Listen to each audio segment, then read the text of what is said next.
Hello, hello. I'm just getting my screens in order here. I remain Oliver Brackenbury of Brackenbury Books Publishing. Thank you so much for joining me and our guests, which I'll bring on stage soon enough, tonight for the final live stream of Blue Fire, Molly Tanzer, Jirel Joiry novella. And oh, hey, wow, okay, we've already got some people here. Amazing. Okay, hello, Javier. Good to see you, man. Um, so yeah, uh, this is the part where I blather for a minute to let people get in the door, so we have an audience when things start. And we're doing fine. I really can't complain. I don't want to sound full of myself or anything, but it's pretty cool that we had a minimum funding goal of $9,000 to make this book a reality, and it's currently $19,860. Just saw a pledge come in. So that's very exciting because it means that we've unlocked all kinds of stretch goals. This book is going to be wild. It's got spray color edges that backers vote on the color for. And because of how our polls work, I don't even know what the color is going to be yet. I don't know what's winning in the poll, but there's Blue Fire Blue, Jirel Red, and Paperback Purple. So yeah, if you back us, you can have a hand in that. There's all kinds of bonus art, including cover art on the back as well as the front now. Two pieces of internal full page art by Saprofile, chapter heading illustrations, a custom Dinkus. Look it up. We got a custom Dinkus in this book. Um, it's a fun word to say. God, a comic in the back by Clay Miria. Like, it's actually hard for me to remember all the goodies. Yeah, shipping discount for people outside of America. That's nice. Makes life a little easy for you if you're in Canada or the country known as rest of the world to shipping. And gosh, our last stretch goal we unlocked was pay raises for all the creatives involved with the book, which is lovely to be able to do. And now we're gunning towards one final ambitious but not far from impossible stretch goal, which is a bonus zine. It'll be a digital format for everybody, like PDF, but for all the physical backers, it will be a risograph two-color zine. If you don't know what a risograph is, don't worry. It's just like a really cool, lo-fi, old-school way of printing. And it'll be a solo story starring Jirel's buddy, Thevin, who was introduced in the magazine, No Sword and Sorcery. And she's on the cover. I think I can get away with saying she's in Blue Fire. So yeah, I really hope we pull that off. We've got until noon Eastern Standard Time tomorrow on July 4th.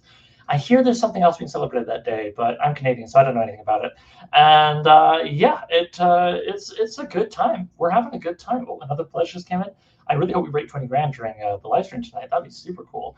But what are we doing tonight, Oliver, other than talking about how the crowdfunding's going well and now is by far the best time to get the book. Only crowdfund pledges to physical copies of the book, for example, will be signed by Molly Tanzer. You get a paperback, you're getting it signed by Molly. And also things like that shipping discount and the fact that with crowdfunding, you pay for the book now, but then you pay for the shipping like months from now before we fulfill the thing in November. So yeah, I mean, for those reasons and many more, like the crowdfund is the best time to get this book. And we've already had pledges for more than half the print run. So I feel like it's possible there may eventually be a second edition, but that second edition probably won't have the spray edges. So yeah, all right, enough of the hard sell. Sorry, it's hard to get out of that mode. But I'm just so excited. I'm so excited. We've been working towards this project for about 3 years now. It was about 3 years and change ago that I first spoke with the estate of C.L. Moore, Catherine L. Moore being, of course, the author of Weird Tales magazine stories, who originally came up with Jirel. Yeah, now here we are. We've had a couple stories in the magazine. We've got a third one coming up later this year. And Blue Fire, I think I can get away with saying it's going to happen. So that's so rewarding after all this time and on all this effort. Yeah. All right. So what the heck are we doing tonight, Oliver? Jesus. Okay. Well, tonight we're doing a tabletop role-playing game live play. What we're using is old school essentials, which is like a kind of classic stripped down D&D system, but don't worry about the rules. What we're playing is a module put out by Flaming Hands Games. Yeah, they did the original Black God's Kiss, as it's named, for the very first Jirel story box setting for using a bunch of systems. You can use it like 5th Ed, OSC, DCC, and probably anything else you really want to adapt it to. And that's basically riffing off the whole Jirel universe, which I think is very cool. And so, of course, tonight I was like, can we run one of those games? Unfortunately, the scheduling gods were against us, so I will have to be the forever DM tonight, not one of the designers. But that's okay, because they sent me the materials I need to run a module based on the story Hellsgarde, which, fun fact, is not only the final story written by Catherine L. Moore, it is also Molly Tanzer's favorite of the classic stories. So I think that's pretty cool. And we have a couple of special guests, and I guess, yeah, it's been 5 minutes. That's the official blather time. let's get some people on the screen that aren't me. We're going to start with the, guest of honor, of course, Molly Spencer. Hello. Have you written any cool novellas lately? Yeah, a couple. But most famously and most relevantly, Blue Fire. Hello to everyone who is tuning in tonight. Thank you so much for being here. Oh man, we got a good crowd already. This is nice. Hi, Justin. Hi, Yeah. Ethan. Yeah, so okay, so good little crowd. So yes, Molly needs no further introduction, I think. But we have two exciting and new to our live streams guests coming over the internet pond. God, I'm just punch drunk. From another publisher and another publication. We mentioned them before. You've met the publisher, Dave Ring, on some of our past live streams. And he has kindly sort of forwarded over to us a couple of authors from the table of contents for Shatter the Sun, which is a wonderful, queer-focused sword and sorcery anthology that came out quite recently, and I strongly recommend it. Let's start with arbitrarily who's on the left-hand side of my screen. Kat. Hello, Kat. Hi. Nice to be here. Nice to meet everybody. And as Oliver was saying, my short story with my co-writer, who you will meet in a second, and Shatter the Sun, is called We Gaze Upon Her with No Eyes, and it's about an older warrior who ends up fighting her younger self. Okay, I haven't read that one yet, but I'm excited to. And okay. I'm an editor, writer, and illustrator from St. Paul, and I'm excited to be here. Hey. Yeah. As people can see by the name tag, Kat won't be playing just anybody. She'll be playing Devin. That's right. All right, and then let's bring on that writing partner. Hello, Faye. Thank you so much for joining us tonight. Thank you for having us. So yes, I am the co-writer with Kat of We Gaze Upon Her with No Eyes from Shatter the Sun, and I'm a writer from Baltimore, Maryland. Awesome. All right. Well, I can see no reason not to dive in. We already have a decent audience, and like I say, the me blathering stage is over, thank God. So I'm just going to get up the old PDF here. Nothing more engaging than watching someone turn their head to a second monitor, and we'll get into. We're all good. Get into the narrative stage. Oh, I know. I love the self-deprecating bit. So. Hellsgarde. So that's a story, as has been mentioned already. Just for funsies, I'm going to flash. I've got my reading copy of the original classic stories. Oh, Molly, of course, has got me beat every day of the week. With this. No, it was a gift. It's nice. I have. No, but you do, and I want to honor that book. It's beautiful. I've only seen it in a special fiction archive. And I have the color plate of the. It's like a literal plate. It's like not attached to the book. From the Hellsgarde story. Like queued up for everyone to gaze upon. All right, so there you go. So okay, so this is what we're working from, narratively speaking, and I gather Kat has read it and Faye has not, although they did read some Jirel, and I think we're gonna be fine. Spoilers and whatnot. Who cares? We'll be okay. So let's get into it. Though, he's 80 years old. Yeah. I think the statute of limitations is over on this one. It's all about the journey, not the destination. Yeah. Yeah. Look, just because the Nazis were moving to Poland when the story came out doesn't mean some people haven't had it spoiled. Anyway, goodness gracious. So don't fact check me on that. That was 1939. Let's get into the little intro. So we have Joiry, of course, First Lady of Joiry and Warlord and whatnot. We have Theven, Molly, you probably would do this a little bit better, but I'll say the drink-besotten, womanizing, formerly honorable member of a court. We will leave that backstory to explore later. But generally a rogue. And we have Father Gervais, who I would say one thing I really love about the novella is that Father Gervais gets to do more. He gets to be a little more present. In the classic stories, his role is basically saying to Jirel, don't do that. And then Jirel says, I'm doing it. And that's kind of what he does. So it'll be fun to see how Faye runs with that. And he fleshes it out a little bit. And so, yeah, we have this little humble group. Our story begins somewhere in France, somewhere in the 15th century. That's as specific as we need to get, usually, with Jirel. And they're headed somewhere. Where are they headed? Well, it's probably Hellsgarde Castle. Let's give a little intro for everybody. So, just for the record, correct. That story does rule. All right. So, yes. Once the fortress of the great warlord Andred, for 200 years, Hellsgarde Castle has become the stuff of legends, a treasure of immeasurable power, rests somewhere in its decaying walls. The treasure was believed to be the source of Andred's power, giving him dominion over the lands. Kings, monarchs, and overlords all sought to wrest the treasure from Andred, but his castle was impenetrable, his military prowess formidable. After years of holding back repeated assaults, eventually one great siege breached Hellsgarde's fortifications. Andred's men were killed, and the mighty warrior was captured. No amount of torture could force him to give up the location of his treasure, and eventually Andred was slain. His body was dismembered, as you do, and cast into the swamps and marshes that surround the castle. For centuries since, treasure hunters, adventurers, bandits, and other brave fools have attempted to enter the castle and uncover Andred's secret, but none of them was ever heard from again.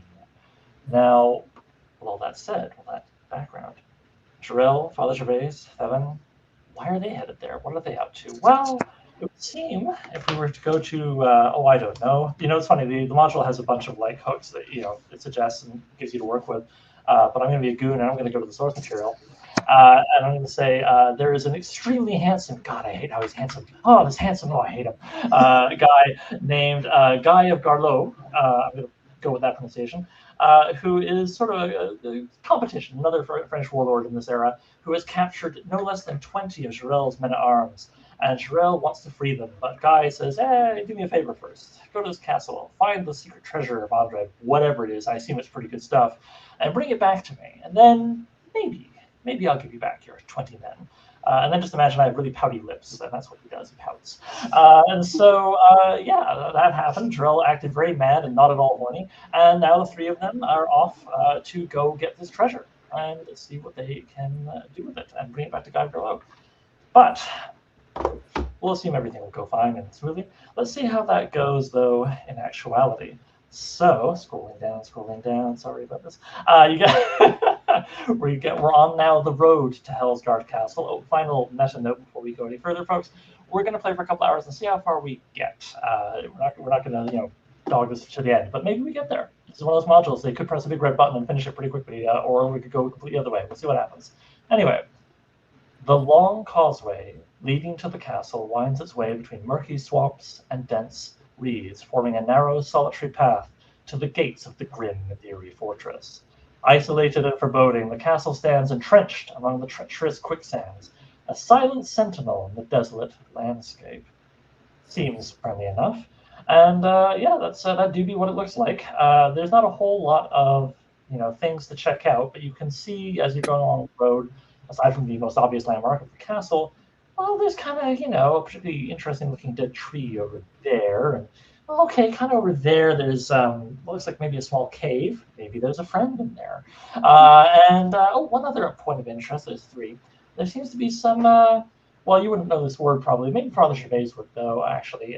Theven and Jirel just see big rocks, but Father Gervais sees megaliths and wonders if this is some pre-Christian nonsense that shouldn't be touched. This is what's going on. For a little bit of fun, I'm going to say, Molly, could you please roll an 8-sided die? No reason. Yeah. That would be a 3. Okay. Well, as you were traveling down the road, pondering if any of these distractions are worth checking out on the way to the castle, while Father Gervais and Theven are looking sort of leftward, we'll say, you glance to your right, expecting nothing but more dead trees and swamps and maybe some sort of horrible, rat thing or whatever.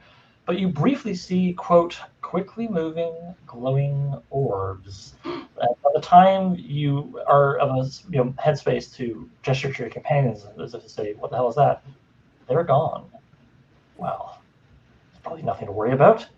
But Father Gervais, while Jirel is sort of tapping on Theven's shoulder and distracting her with the talk of something or other, could you roll a d8 just, for fun? Let's see. That is a nat 1, my child. So while Theven and Jirel are both kind of like, grabbing each other's shoulders and trying to peer into the general direction of where Jirel had been looking, clearly they're focused on other things. You kind of stretch and look around, and then you hear, quote, unearthly moans in the distance. Do with that what you will. And then finally, after Theven sort of gives up on seeing whatever the heck Jirel saw and kind of walks ahead, getting a little impatient, wondering if there's maybe some wine to be found. Maybe she rolls a Yo. Oh, ha! Props. Yes. If experience mattered, I mean, it's a one shot, right? But if XP mattered, I'd give you 100 right now. Anyway, so yeah. All right, that is a 7. Okay, so walking along the path, you eventually get kind of like, ah, geez, and you kind of like look down at the dirt, because I don't know, maybe that's more interesting. Just trees and mud and crap around here. Maybe the mud right in front of you is going to be interesting. Yeah. Oh, you see what look like, I mean, you're no tracker, but skeletal footprints? Maybe it's sticks. Maybe it was somebody who's maybe just some sticks fell here and then sank into the mud. Oh, I don't know. And then by the time you've really taken it, you sort of turn around as if to be like, Jirel, Joiry, check this out. There's skeletal footprints. Unfortunately, in your swirl, your boot creases out what you found. But what's that about? Oh, hard to say. Okay, so as I say, you have the option of going off the path. Never a bad idea. You can go kind of left towards the big stones, megaliths, as Father Gervais. You could go sort of farther down to the right, almost parallel with the castle. This is probably the most off-beaten path thing, to check out the cave, which, again, probably has a nice friend in there. But before any of that happens, all three of you, no matter what, are going to now encounter something directly on the path, which is a dead tree. Now, I have said there are many dead trees. What's special about this one? Let's find out. You guys walk up and go, oh, what's this about? And you see on a gnarled, lifeless tree, just at the roadside, sorry, not dead in the middle of the road, but close enough, a gruesome sight awaits. A body hangs suspended, riddled with dozens of arrows. The victim, clearly long deceased, sways gently in the breeze. What you gonna do about it? I am going to check his pockets for money or trinkets of some kind. Fair enough. Well, you'll have to cut down the body to be able to examine the remains. Are you willing to get up there and cut that rope? Absolutely, I can scale a tree, no problem. No problem, exactly. You're easily the most dexterous of the game, so yeah, you clamber up, no problem. You haven't drunk too much today, so you don't sway as you reach out for the rope and dagger that sucker. Body goes boom, hits the ground like the pile of half-rotten biomatter that it is. And while Jirel and Shrey's kind of both maybe frown at that, you get into the pockets. What do you find? Gosh, there's some interesting stuff here. There is a dagger made of, let me clean that off a bit. Silver? Well, that's a very luxurious dagger. I don't know, whatever, got that. Okay, what else got? There's there's about 10 gold pieces. Not bad. Put that in the pockets. That'll help cover 1/10 of your gambling debts at one end. And then finally, is this food? It's okay. It's for cooking. I mean, you don't do that, but it's some dried garlic. So that's what you found: a silver dagger, some dried garlic, and 10 gold pieces. Is there some kind of thematic connection between these objects? I'll never say. But as you are doing this, Father Gervais, you kind of, rolling your eyes perhaps at the thievery of a corpse. Third Heaven has nothing but the utmost concern for the unquiet dead, particularly those who are wealthy. Perhaps it would not be amiss to bury this corpse. Yes, we should give the poor wretch final rites. Absolutely, and I'm sure was your intention. So yes, absolutely. From the tree. Yes, my extremely noble intentions, of course, and they're full of noble intentions. Most pious Seven. All right, but unfortunately, none of you has a shovel. So if you do want to bury the body, this will take some work, even in the sloppy, muddy slop of the swamp. Do you want to spend time doing that? I will merely quiet their soul. I'm just going to give them last rites, and 7 the coins that you picked up would be perfect for closing the poor wretch's life the last time. How thoughtful of you. A worthy use. Of course. Anything. So generous. For the last rites of this poor soul. Poor soul. No, dry your tears. I will say this, Father Gervais, your piety will earn you something. but not treasure. As you are attending to final rites, which I won't pretend to know how those go, but we can all imagine a little bit of hand waving and a little bit of Latin. As you do that, you feel compelled by Christ to roll a d8. Mm. And as you are rolling that d8, the body becomes a little extra illuminated as the full moon comes out from behind a cloud. And the corpse looks up at you with eyes that all of a sudden are moving and looking as if into your soul and says, what number did you roll? That's a 2. All right. He says, what number do you roll? And he says, beware the mist that creeps on silent feet. It heralds the Mortiperi's arrival. Shrouding the land as they drain the spirits dry. Good Sue. He takes the holy symbol from around his neck and holds it out to the poor wretch. Your warning I will heed. Your soul speed to its final end. I was going to tell you some more, but okay. His eyes roll back. And his soul moves on to somewhere. We'll never know. All right, so that happened. What great evil could cause a man to delay this glimpse of heaven or hell? Perhaps he wished to convey his message to us somehow, but I don't like it. What do you think, Father? Should I cleave his head from his shoulders with my sword, just to make sure he has no way of speaking to us again? Yes, this is an evil land touched by pagan hands. All right. I will draw my sword and attempt to cut his head from his body.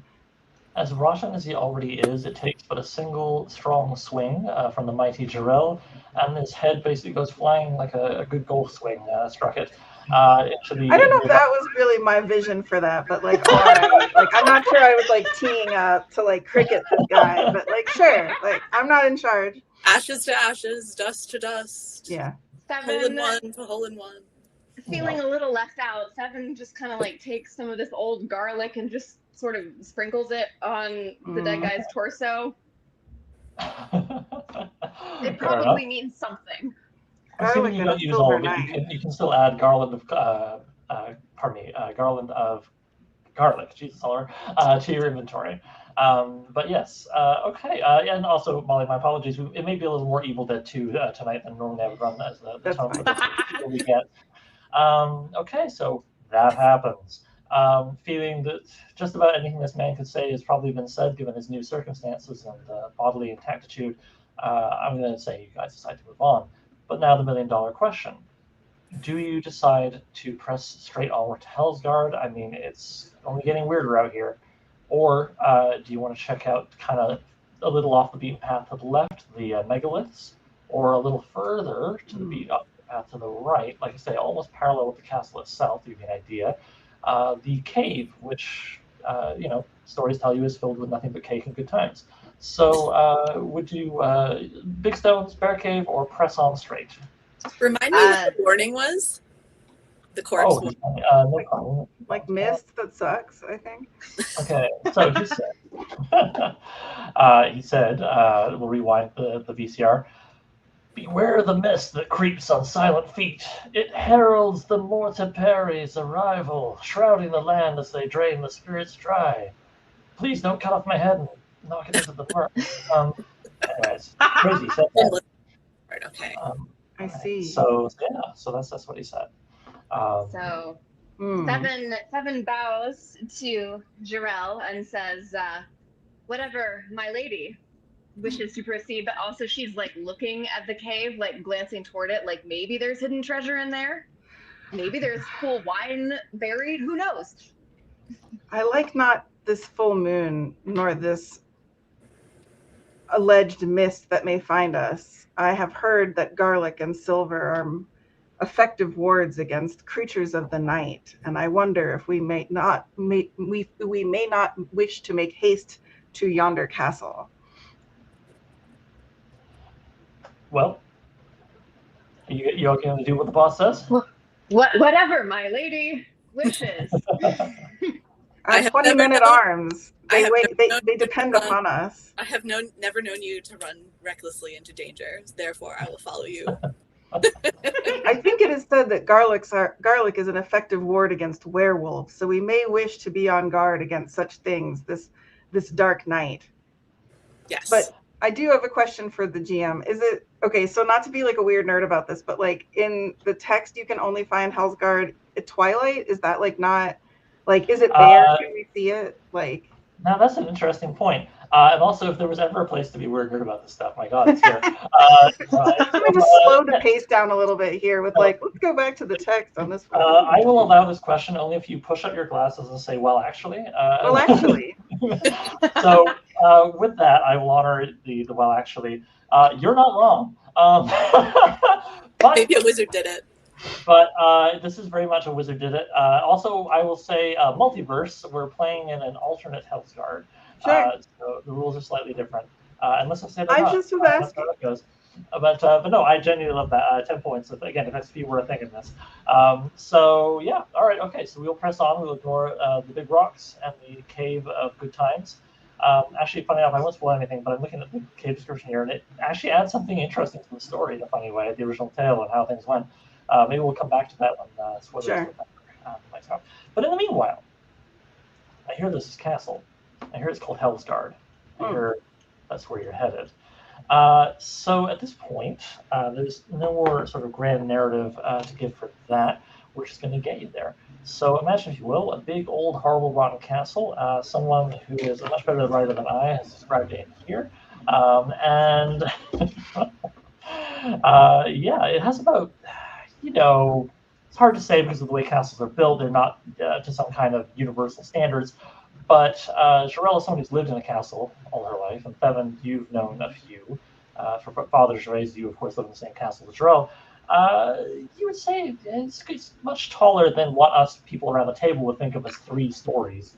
But ballpark, you would say there's probably about 3 levels spread out across these very tall walls, from ground to middle bit to the what do you call that? Ramparts and whatnot. So, okay, fair enough. But which way are you going to go into this place? Well, okay. It looks like basically just the main entrance, which we will say canonically. Again, let's refer back to your text. Sorry. Has no, we're on it. We're doing this. Has many bandits. It's hard to say, to be honest. A lot of soldiers in need of food and gold and whatnot have become bandits in this more lawless time, where the crown has maybe less control than it wished it had on the lands between its villages and towns and cities.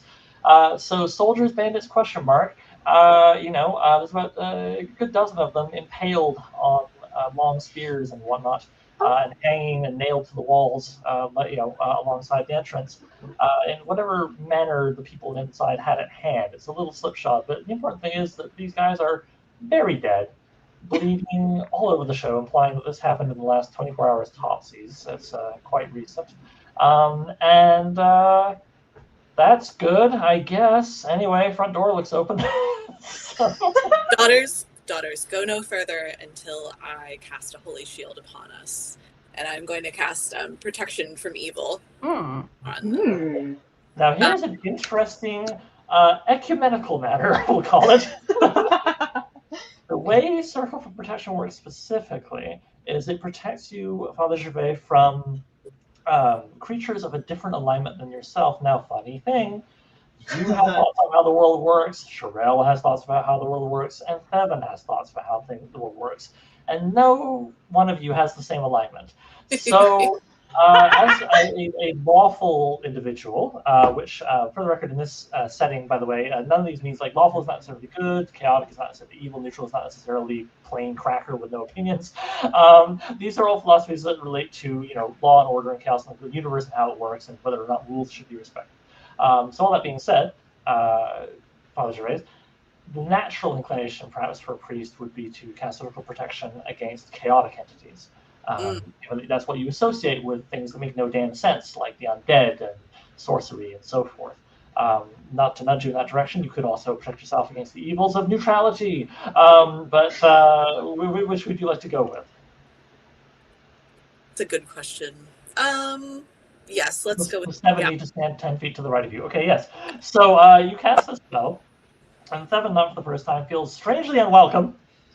And Hestia just sort of, I'm not saying like a force, like there's no glitter, there's no force field. I'm personally a big If you have been to confession in the last 2 weeks, this should cause you no harm. Seven is not of our lands. She knows not of our ways. She is but a guest in our realm, and I do not think she should be judged by these standards, Father. I can confess whatever you would like me to confess. Oh, this should be interesting. Go on then, Feather. That's what you will. Well, let's see. Well, just now, as you saw, I confess that I was so overcome with pity for that poor man we just cut down. Obviously, we had to perform the last rites for him. And once again, I confess I was so overcome with the serving wench's beauty last night that I could not help but invite her in to share a drink with me. And I confess. And then what happened, my daughter? Spare no detail. All must be forgiven. All must be forgiven. Well, we imbibed a subpar vintage, but enjoyed ourselves wholeheartedly. No doubt she was comely. Oh, very, yes. Tall, perhaps. Oh, she was short, actually. Oh, well, she was blonde. Curvaceous. She was kind of skinny. Just for funsies, I'm going to point out that because of the circle protection, Evan, you cannot give this confession leaning in to like Father Jirel's shoulder. You're basically shouting this from 10 feet away. Jirel is kind of just, maybe rolling her eyes a little. Oh dear. But all right. Okay, so I appreciate the confession, but alas, Evan's core nature, it remains unchanged. So for now, I'm not going to get too heavy-handed with this, but I think we'll say Evan and Father Jirel must remain at least 5 feet apart as long as the spell is running. It is, of course, out of respect for your ecumenical station. Absolutely. Sir. Of course. Yes, it's absolutely not the terrible itching sensation that you get when you get Even a barbarian may be taught our ways. You're an example to us all. All right, so Father Gervais, I'll keep track of this too, but just to let you know, approximately 12 turns or minutes is how long this tends to last. So we'll keep that in mind as we go along. I've got a D12 I'll track that with, though. Okay, so, well, that was a conversation. Jirel, you enjoyed that little pantomime, but the time for forward motion feels to be now. But there is a decision to be made as you stand before these doors, these blood-soaked doors. You remember the body mentioned some people or peoples, the Borcha Perry? You've never heard of them. You only know about Aldred, the long-dead owner of this castle. But maybe it sounds like someone lives here now. Hard to say.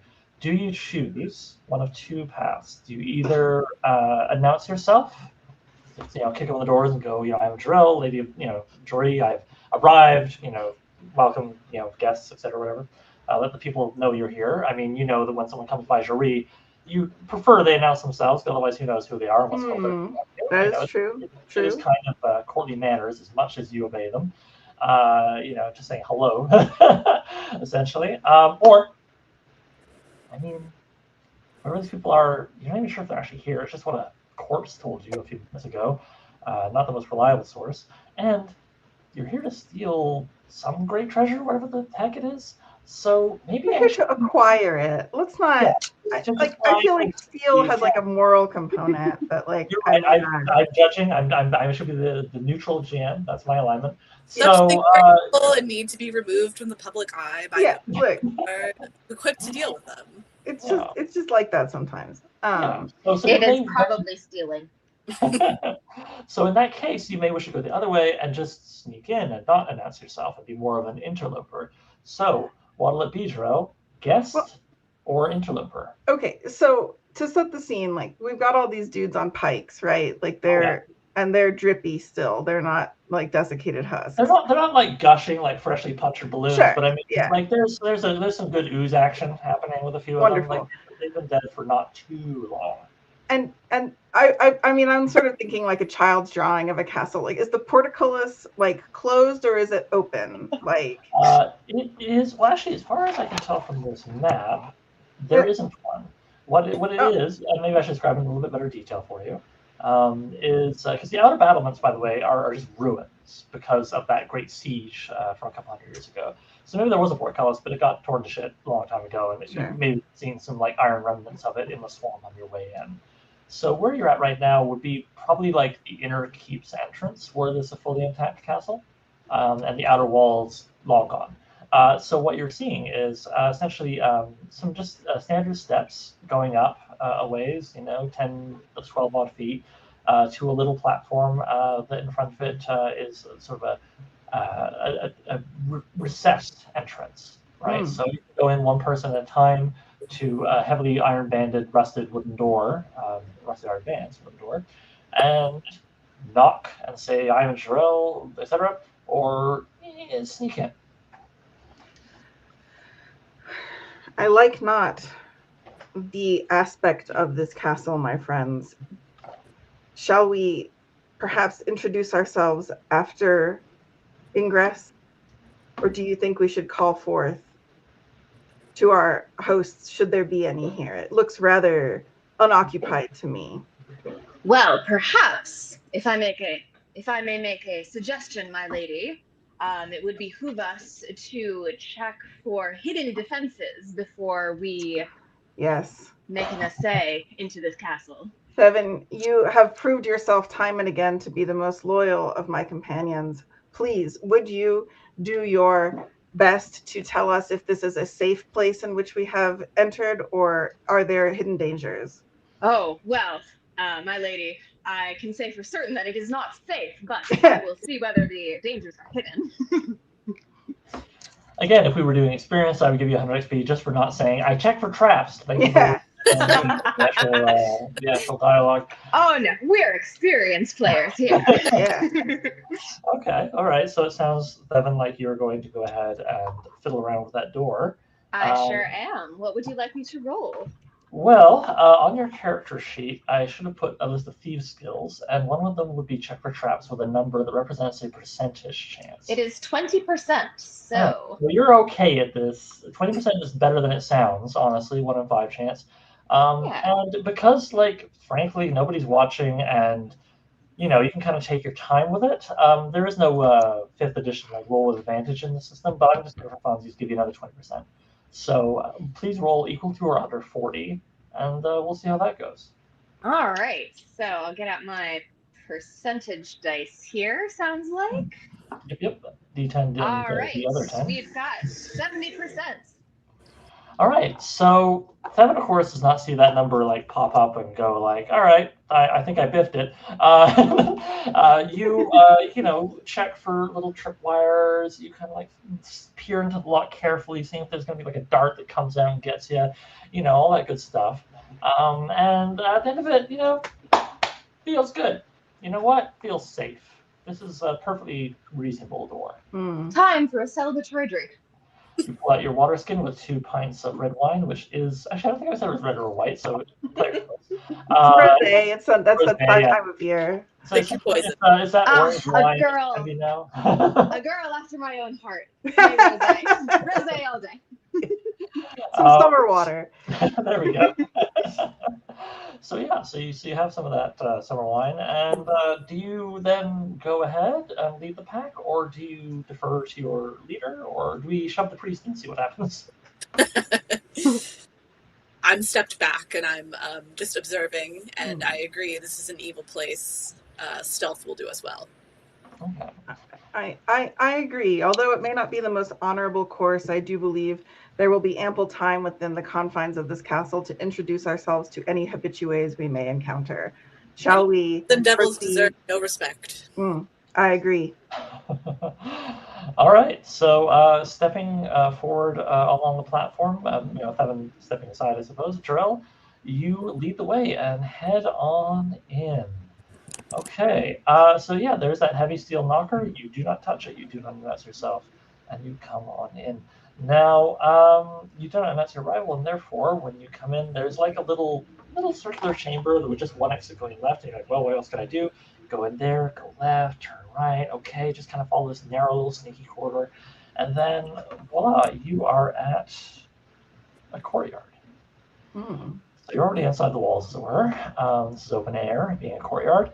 It is dimly illuminated by lit braziers lining the walls. Hmm. And what's interesting is it appears to have become a camp of some sort, with bedrolls, various gear and equipment strewn about the floor.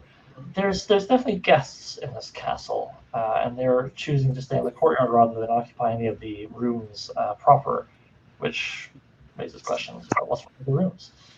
They're ghosts. So from there, you have a few options. I'll let you know about those before we get into what you want to do in this courtyard. Your options are you can go back the way you came, or you can go forward up some of the stairs. I made it sound like more choices, and I apologize. I don't know, guys. Maybe we should just go home. It's getting kind of late, and Famously, I don't know, Jirel like, is easily scared and The tired. vibes. it's rancid in here. Like just Rancid vibes. Yeah. Actually, what's kind of interesting though, right now it's just you standing in the doorway peeking.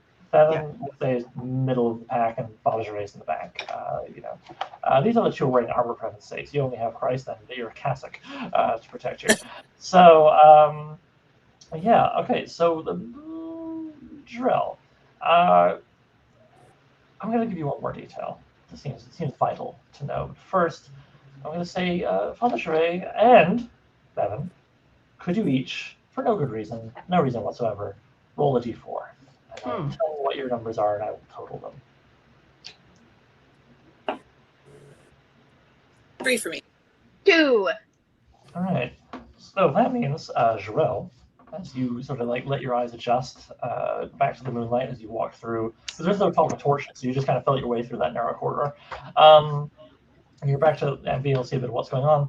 You look and you go, oh wait, no, there's not just tents and bedrolls and pots and pans and crap strewn about. There is a good 6, maybe 7, if one of them's in one of the tents, bandits lounging about the courtyard.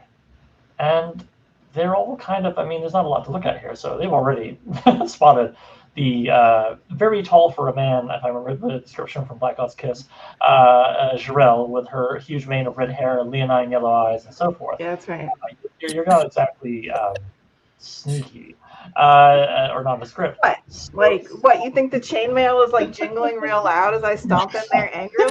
Like, I don't want to. I feel like very impugned right now. Like, So no daughter of Joiry should hide her light under a bushel. Yeah, you're right. You're right, Father Gervais. Good biblical reference there. I like it. Some sermoning on this mount. They see you, Jirel. I want to stress that they are not reaching for weapons, and they are not, growling at you or whatever. There's no aggressiveness that we can detect. They're just kind of like, all right, that wandered in. So I will now, withdraw from the narrative for a moment and leave you 3 to figure out your next steps. I turn behind and I say, "We are not alone." And then I look out and I say, "Ho! Who goes there?" One of them, sort of one of the bigger guys. He's got a mighty gut he's worked very hard on, and an eye patch, stands up and he looks at you, kind of scratches himself a little bit, and sort of thinks, and he opens his mouth as if he's going to say something very interesting, and then lets out a long, low belch. That's his answer to begin with. Doesn't seem like he's really honoring Joiry. But then he looks at you and he thinks, well, and then Molly, you feel compelled in the world of your office to roll 1d6. How does a big old 1 do for me in this situation? Pretty good.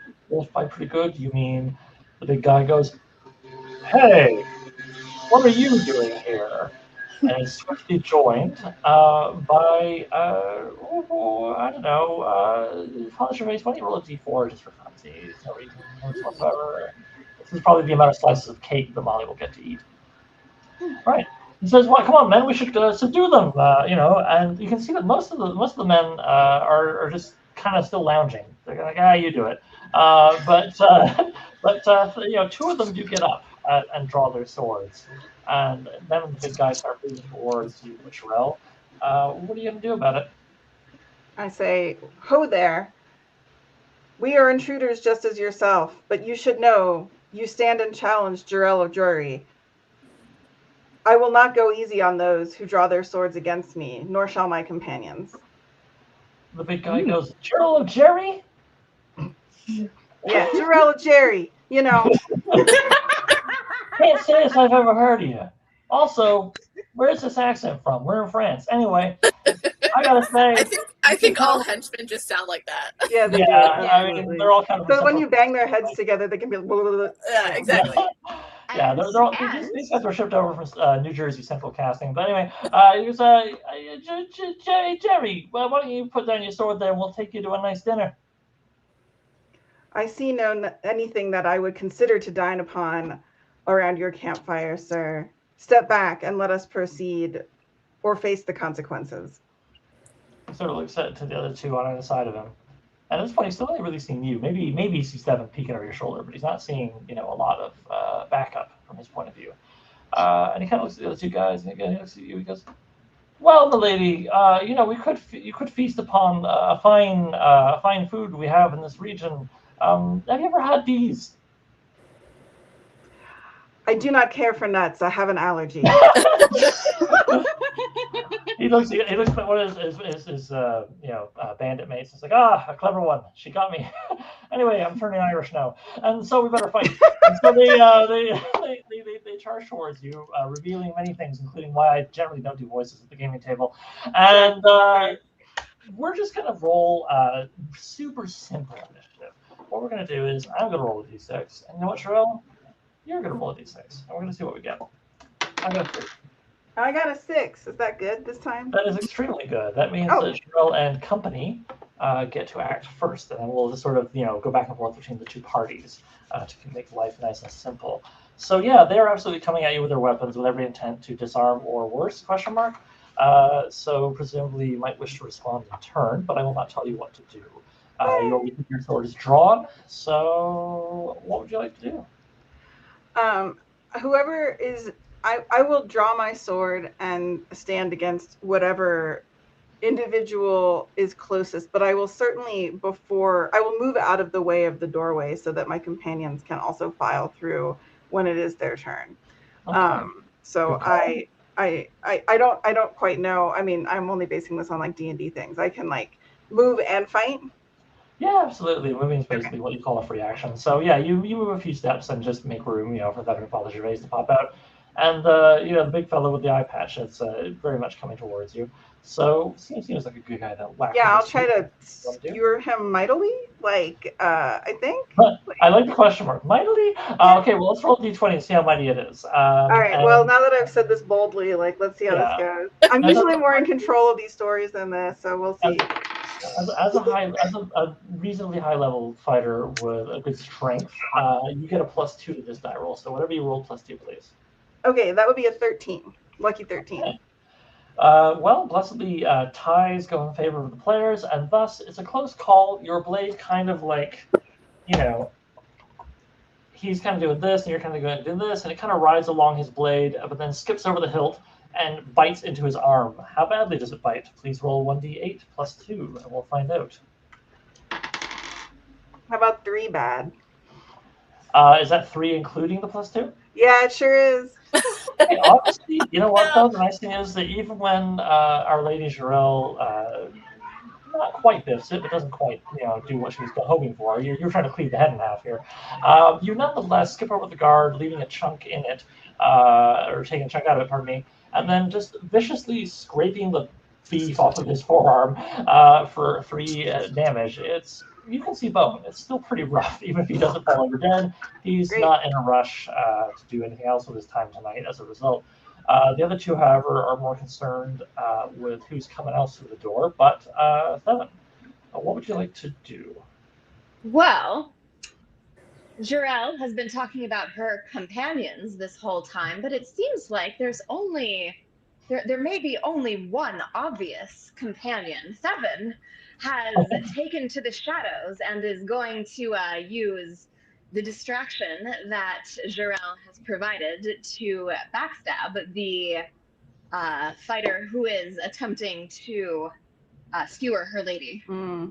Okay, I like that, and he is distracted, but you are coming like head on and then just kind of like doing a U shape around, which is not easy. So I'm gonna make you roll. That's fair.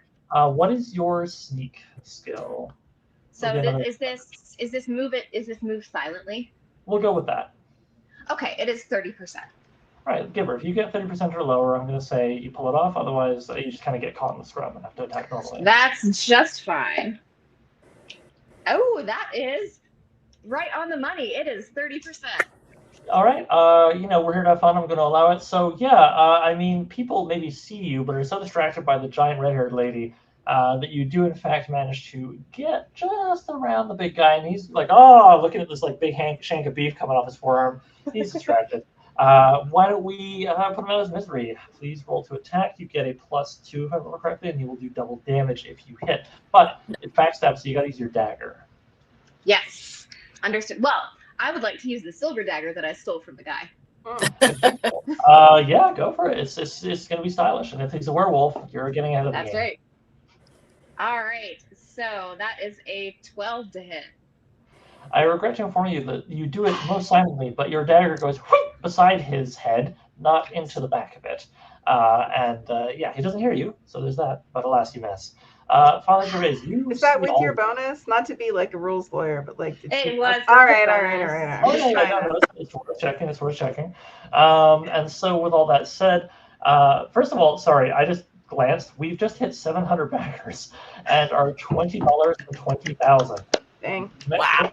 So I guess I better write this. I love the fiction we're doing here where you actually haven't done any work on it whatsoever. Just been dragging your heels, like, I don't know. I'm a really fast writer, so it's like no problem for me to just bang this one out. But in case anybody's taking it straight, the book's written, folks. It's extremely written. So, with all that being said, that's cool. And then meanwhile, pardon me, I got distracted there. Crap, what was happening? Sorry, Father Gervais. We're fighting some jerks. Oh, yeah, Thevin and the +2 and Okay, so no, Thevin does still miss, unfortunately. Father Gervais, now you, it's true. When you were coming up in the seminary, you did have to box the ears of a couple of other, wannabe monks who were giving you a rough time. You have known violence in this life, but mostly you've observed it. Mostly you've been on the battlements going, oh dear, watching Jirel just cleave people in half. And as is canonical, occasionally you would hear the sounds of her using her torture chamber. Not necessarily a nice lady, just the protagonist. So, with all that being said, your take on violence is nonetheless a bit different than Jirel and Thevin's. How would you like to approach it? Well, I come not with peace but with a sword. Or in this case, a mace. Are any of these bandits tall, dark, and snarky in aspect? I mean, I guess arguably the guy with the eye patch, but he's having a rough time and is kind of caught between Jirel and Thevin, so therefore he feels handled. Though you are welcome to polish him off if you want to. Well, do that. He's got his teeth none of these are worth saving for my lady, let's say.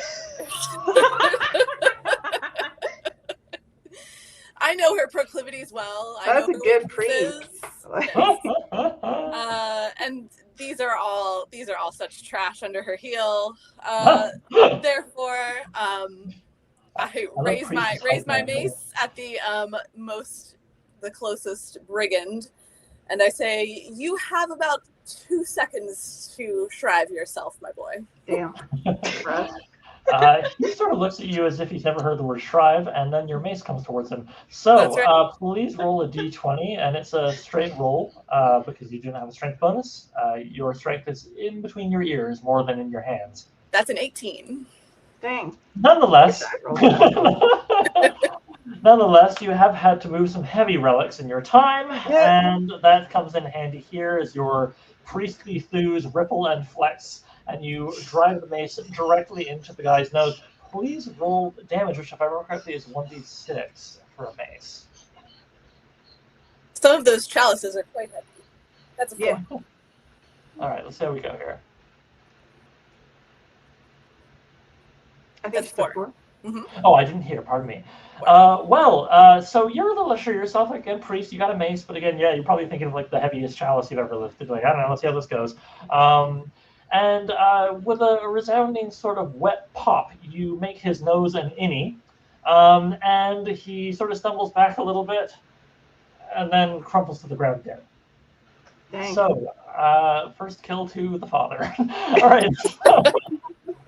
It must be done.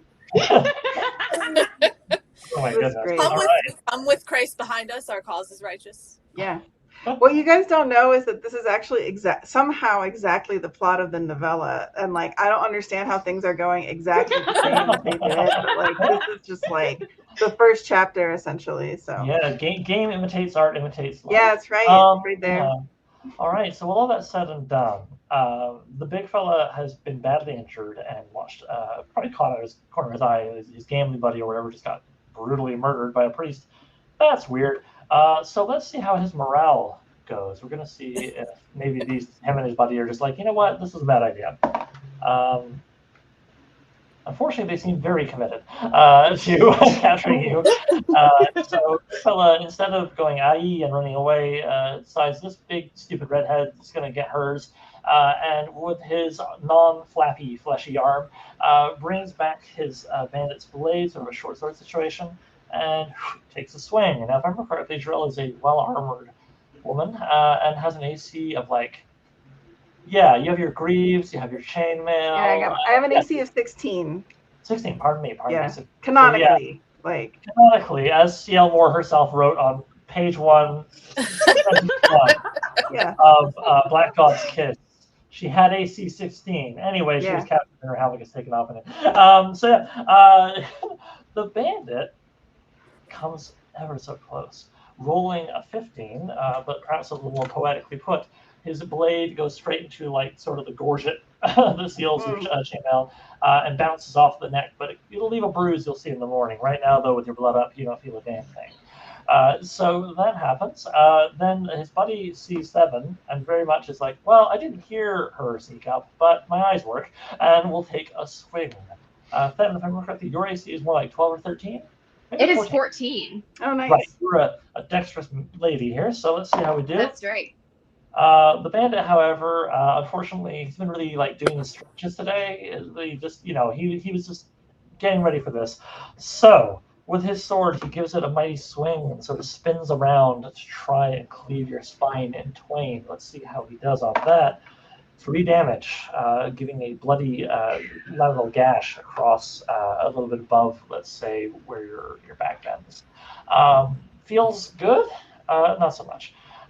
But luckily, because the big fella did not manage to inspire too many of his compatriots to help, the bandits are done. And we go back to the top with Jirel. So you maybe hear that and kind of grunt a bit of displeasure at that wound, but you still got big fella left on you, so it's your call how you want to address this situation. I am going to. I will still attack the lummox who's in front of me, because he is still there and angry. So. All right. It's a D20 roll, right? Like I think. Yeah, D20 plus 2. How about a 14? That is extremely acceptable. And given that he has a single health point left, spoiler, this isn't going to end well for him. But for fun, please roll 1d8 plus 2. We'll see how bad it goes. How about a 6? How about you bring your sword? Okay, you bring your sword back and you put your hand on the pommel for leverage. This is a trick Carpenter taught you. And like the carpenter working his awl on a plank, you put the point of your sword in the guy's eye and and just with a wet comes out the back of Pack 7. You actually like kind of dodge as the comes out the back of the guy's head and kind of almost skims your temple, but you're fine, don't worry. And Jirel, you then have to kind of put your spare hand like on his mouth. Yeah. Push. Get your sword out. But you do it fine. You're With a wet schlorp, I bring my sword back. Yeah, no, only the finest onomatopoeia for Our Lady. Joiry, pardon me. So with that, balloon popped. We'll move on to 7. 7, you see all that, and so all that's left is the fellow who just cut you across your back. Do you give him cake and flowers, or perhaps pursue a different path? Oh, I offer him not a dagger this time, but my sword. Yeah. All right. You definitely grab your rapier and take a stab. That's right. All right. And that is a nat 20. Oh my god, yeah, get him. Oh. Hell yeah. Now, nat 20s in OSC are a little disappointing because it just means you automatically hit, but I think that's boring, so I'm going to house roll double damage. Please roll double that sucker. Hey. All right. Let's see what we got. And that is 5 damage. Nice. Then you double to 10? Oh, I rolled 2 dice, actually. Oh. You roll a single. Oh, I see what you did. Okay, my brain. Yeah, well, yeah. Whichever one of those is higher, the way I would do it is whichever die is higher, and then double that number. Beautiful. So that's 6. So that will be 8 damage. Oh, sorry, 8 damage. Oh, yeah. Yeah, wow. I misheard you. Anyway, 8 damage, which is a little fine, to say the least. You more or less take your rapier back, and you remember some basic anatomy. You remember you learned as a young girl, and go, I think it's on the left side, and put it right through his heart. And then pull it out, and I think that's an aorta on the end there. So yeah, the guy sort of looks at you as if he's sort of flabbergasted, like he thought he had you beaten in a hand of cards, but then you pulled out a royal flush, and with that, crumple. So with all that done, here we are. These bandits have been taken care of. Father Gervais, you don't have anything to do combat-wise. But I will allow you first action when the scene sort of shifts gears, time speeds up again, and the remaining handful of bandits all just kind of look at you all like, and kind of anybody who's like lying on the ground, kind of just watching, stays that way. One guy who was kind of thinking about it just backs up and makes a big show, putting his hands behind his back. And there's a very clear path past these bandits to the next set of stairs going deeper into the castle. If any of the bandits are women, 7 blows them a kiss. One of them goes like, all right, so that happens. Father Gervais, again, I'll let you take the first proper action. What would you like to do? So our way is clear. They're Absolutely, sort of positively. Bandits have, anyone who are even close to the path you would take straight forward have fucked right off to the side. The remainder are just expressly being like, I'm chilling, on my bedroll. Like, don't look at me. I'm good. May you tell your friends and relations of the name of Joiry and what happens to those who insult it, I say, and then I lead my ladies here along the path of righteousness that has been cleared for us. Yeah. So, Jirel, you're the boss. Do you lead them forward deeper into the castle? I think at first I would like to say to these bandits, I know this first encounter did not go easily, but I would have you tell me what you know of this place. Have you seen anything? Have you heard anything? Have you been visited by ghosts or werewolves? What say you of this place? What know you of it? Well, first of all, a great comment on the chat there. Second of all, the bandits, they hear what you say, Jirel, and they all kind of look at each other, kind of like, you get the feeling they're trying to figure out who they're more frightened by. And ultimately, they decide it's the other party. They just clam up and, make an even bigger show. We'll get out of your way. No trouble here. Please don't carve us in half, big red-haired lady. But how do you get that volume? One of them says. But That's amazing. that is it though. They absolutely are like, "Nah." Yeah, that's just the average reaction. Jirel strokes her chin soberly and says, "Well, that does not bode well for us, but we must proceed." All right.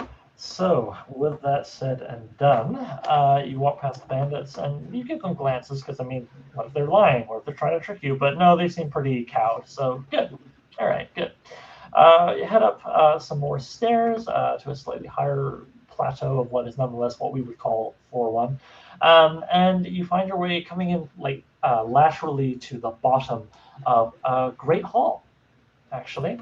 In through this arched doorway, you enter the great hall. The high ceiling flickers with the shadows cast by roaring flames in the massive fireplace to the east. A single high-backed chair sits before this hearth and is surrounded by floor cushions and low benches. On the walls hang old and rusted, don't waste your time with this stuff, swords and shields. Jirel, in particular, you can tell they were once finely crafted weapons, but no longer. They're of no real value, Evan. On the floor, against the west wall, well, this is hard to miss. There is a large, dark stain that has, one could quote the original text here and say, the rough outline of a beast with questing head and paws outsprawled. Okay. What's that all about? Now, y'all chose between Path of Guest and Interloper. You chose to be interlopers, and so as a result, I am going to ask Molly, brave leader of the group, to roll a 10-sided die and let me know how that goes. There's many possibilities. One could say 10. 3. 3 is the possibility. 3 is a possibility. Now, I'm going to say, and you're entering the room. I mean, we're not going to do the whole we check every square foot of the floor for pit traps or whatever. So you'll enter the room, and that seems fine enough. And you see everything I'm describing. Your characters all kind of looking around, like, oh, okay, that's stain. That's a weird one.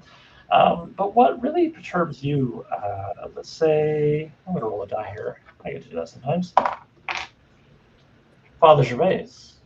I'm going to say, Father Gervais, you in particular are like, ooh, what's this hearth looks nice and warm, and frankly, I'm like warming up, So you come around to see if anybody's in that chair. Maybe you could sit in it for a minute. That'd be nice. Alas, what you find is it's a centipede, and you wouldn't be so worried about that. I mean, you see bugs all the time. It's an era with lots of little bugs all everywhere. What's perturbing is this fucking thing is 1 foot long. It is one could almost say a giant centipede, and it looks at you and lunges ferociously. Oh, man. So let's real quick on this. We'll just say centipede first or Gervais first. Let's roll a d20 and find out. No, pardon me, d6. Pardon me, d6. Please roll that, and I will roll that myself. Centipede, not fast. You're probably going to be okay unless you roll a 1.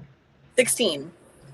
Okay, significantly better. So the centipede was not trained in the same school of fencing and thievery as Seven, it would seem. Surprise, surprise, and moves sluggishly despite being a centipede. It should move centipedely, but what's that? Gervais, you tried to get distracted by these thoughts and instead defend yourself. Would you like to crush it with your mace? Yeah, oh, yeah. Seems like a good idea. All right, well, roll a d20, please. Give it a shot. All right, that's a 7. I'm not sure how that's going to go. I think it's flat, right? No, for you it's flat. So I regret to inform you that you do make a decent swing, but you're so surprised. You were not expecting a foot-long centipede to be in the damn chair, and so your mace kind of glances. Jesus Christ! Yes, my son. So you do that. You see the size of that thing? Your mace kind of glances off of it, unfortunately, which is a little scary because as that happens, you do notice it's got some kind of syrupy yellow liquid dripping from its mandibles, suggesting maybe just gross drool, maybe poison. So it's going to have a quick nip at you before your companions can come in to potentially save your bacon. let's see how that quick nip goes. It's straight D20, and your AC is only 11, if I remember correctly. Uh-oh. Or 10? No, 10. What am I saying? Okay, I regret to inform you the centipede did get a natural 20. Oh, my no. Oh, Well, it's been nice, everyone. Support the crowdfund. Have a nice night. I mean, yeah, it's a natural world. I guess it gets a natural 20. That makes sense. So as a result, gosh, how's that going to go? Okay, so the bite actually doesn't do damage. It nips you really hard on the back of your hand holding the mace, let's say, on the back, so it goes, it bites and gets you. And you definitely feel an immediate inflammation. It's like the worst mosquito that ever bit you times 10. You don't get the feeling this is going to go well. But what's going to happen exactly? Well, you'll find out soon enough. You've 100% been poisoned. I'll just say that. Okay. And we'll explore your poison journey as things progress. I'm not going to just give you some rules and be boring about it. So Excellent. that happens. Jirel and Thevan, you were examining various, rusty things and whatnot. But now you've heard, swing, yep. So I'm going to say let's go with our leader, Jirel. What would you like to do? It's not too hard for you to close the distance. Yeah, I whirl around and seeing my beloved priest shaking his hand. I will try to. Yeah, I will try to decapitate this creature with my sword. Go for it. All right. The So nerve. roll D20 with a +2. Oh my god. Well, oh no, that's a 9. Does a 9 hit this horrible bug? You swing at the horrible bug, having cut down many huge warriors on many battlefields. You are a bit irked that your sword flies over the centipede and Daniel takes off Gervais's haircut. It's not quite what you were going for. Thevan, you bear witness to all of this and ponder what to do next. My lady is a fearsome opponent.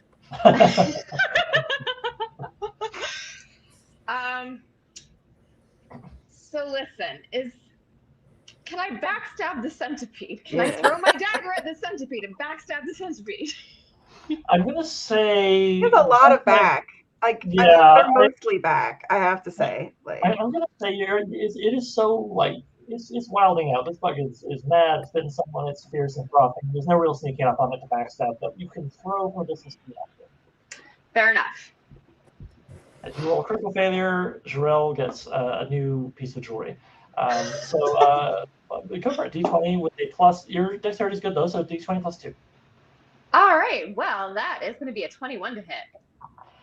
Is that good? Is the 21 good in this game? Yeah, okay. So after Father Gervais's near miss and kind of scraping the back of the thing, after Jirel just about giving the father a haircut, Thevan sort of casually glancing over one shoulder, just throws the dagger, absolutely pinning the centipede through what you presume is its spine, pinning it to the chair arm. It wriggles, it screams, and then ceases to wriggle and just oozes and is very plainly dead. So while that's happening, I gotta say, Father Gervais, it might be time to do a save against poison. Now, if you look at your character sheet, there'll be a section for saves. One of it is, I think, it might be just say poison or it might be a capital P, but either way, you can't go too wrong. And I will ask you to roll a d20, and I'll ask you to try and get, I believe it's equal to or under with saves in this game, but it's been a minute since I've had someone get poisoned, so give me 2 seconds. Yeah, okay, it's equal to or over. So that will mean you want a 14 or higher as a level 3 cleric. Gotcha. St. Luke. Come on, buddy. He's a good one. I think. That's an 8. So that's under. Oh. Okay, unfortunately, what happens, Jirel and Thevan, you become a little concerned for your friend, who almost immediately sort of and communion wafer just comes out onto the carpet. And in my world, in my world, do they have CPR? I mean, that's what you've been calling it, but to be honest, this is an excuse. Simply pray, my child. Gets sick. With Father Gervais, you don't feel inspired to give CPR. But he's a nice looking guy, but Father Gervais, I'm going to say absolutely, you are now officially horribly sick. And you will move at half speed, which will approximate, because we're not doing hardcore, grid movement in this. You were definitely moving slower, and ISGM will take. I'm totally fine and can back you up as well as I have this whole time. Can I try to like suck the poison out of the wound? I mean, I'll let you try anything, but Yeah, what's my roll to suck? Like, I'm just curious here. Not that I'm turning it down, but I do have cure light wounds. I don't know if that does anything for poison though. Okay, well, by rules it's written that lets you give people back hit points and lets you cure paralysis. It says nothing of poison. There is, in fact, I'm pretty sure, a cure poison spell. So I'm going to say that you find yourself cursing one of the more obscure passages about Christ of the Rules Lawyer, and realize that he will not help you with this particular ailment. Such a slippery devil. For funsies, I mean, what are we going to do? Not have a good time? I'm going to say, sure, roll a d20, but you're going to have to get pretty high for this to work. And where am I wounded? Your hand. Back of your left arm. Not anywhere on the face area, close to not on the upper or lower lip. I apologize. Certainly not the tip of the tongue. Jirel, how's that go? Do I get any bonuses to this roll? Absolutely not. You don't know what you're doing. All right. Well, I get a 10. Is that? That is an awkward moment, easily purchased. But that's about it. You kind of do it a little too long. You're really stubborn. And eventually, I'm doing my best here. A bit of a, backhand. Your devotion does you credit, my daughter, but perhaps we could try something. All right, I spit disgustingly and give up. My lady, is this some sort of religious ritual against poison? No, but if the poison is in his hand, then if we could get it out, then that seems like it would be better. Very wise. I mean, we could cut it off. No. What about your wine, Thevin? Do you think splashing it upon this wound would do anything to cauterize this horrible bite? Oh, no, absolutely not. Wine has no properties like that whatsoever, and from where I come from. I trust you on this. That seems like wisdom. All right. So that happens. In the meanwhile, I feel like it's been a hot second, so I'm going to describe the room to you quickly one more time. All the rusted weapons, a hearth with cushions. Plainly, people have been gathering by this on fire, flaming fireplace. So, and the only other point of major interest, really, is again on the floor against the west wall is a large, dark stain that has what Jirel only feels like describing as the rough outline of a beast with questing head and paws outsprawled. Maybe that's interesting, maybe that's not. Otherwise, it's a great hall. It has, aside from the way you came in off the side, it has one major exit that leads to somewhere, I don't know, and then one little corner exit. So yeah, you could take the grand exit or the corner exit if you want to keep moving forward, or you could check out that stain, or you could, I don't know, put your thumbs up your butts. What are you going to do, Jirel? I don't know. I feel like we've had a lot of stain talk. Should we look at the stain? It's right there.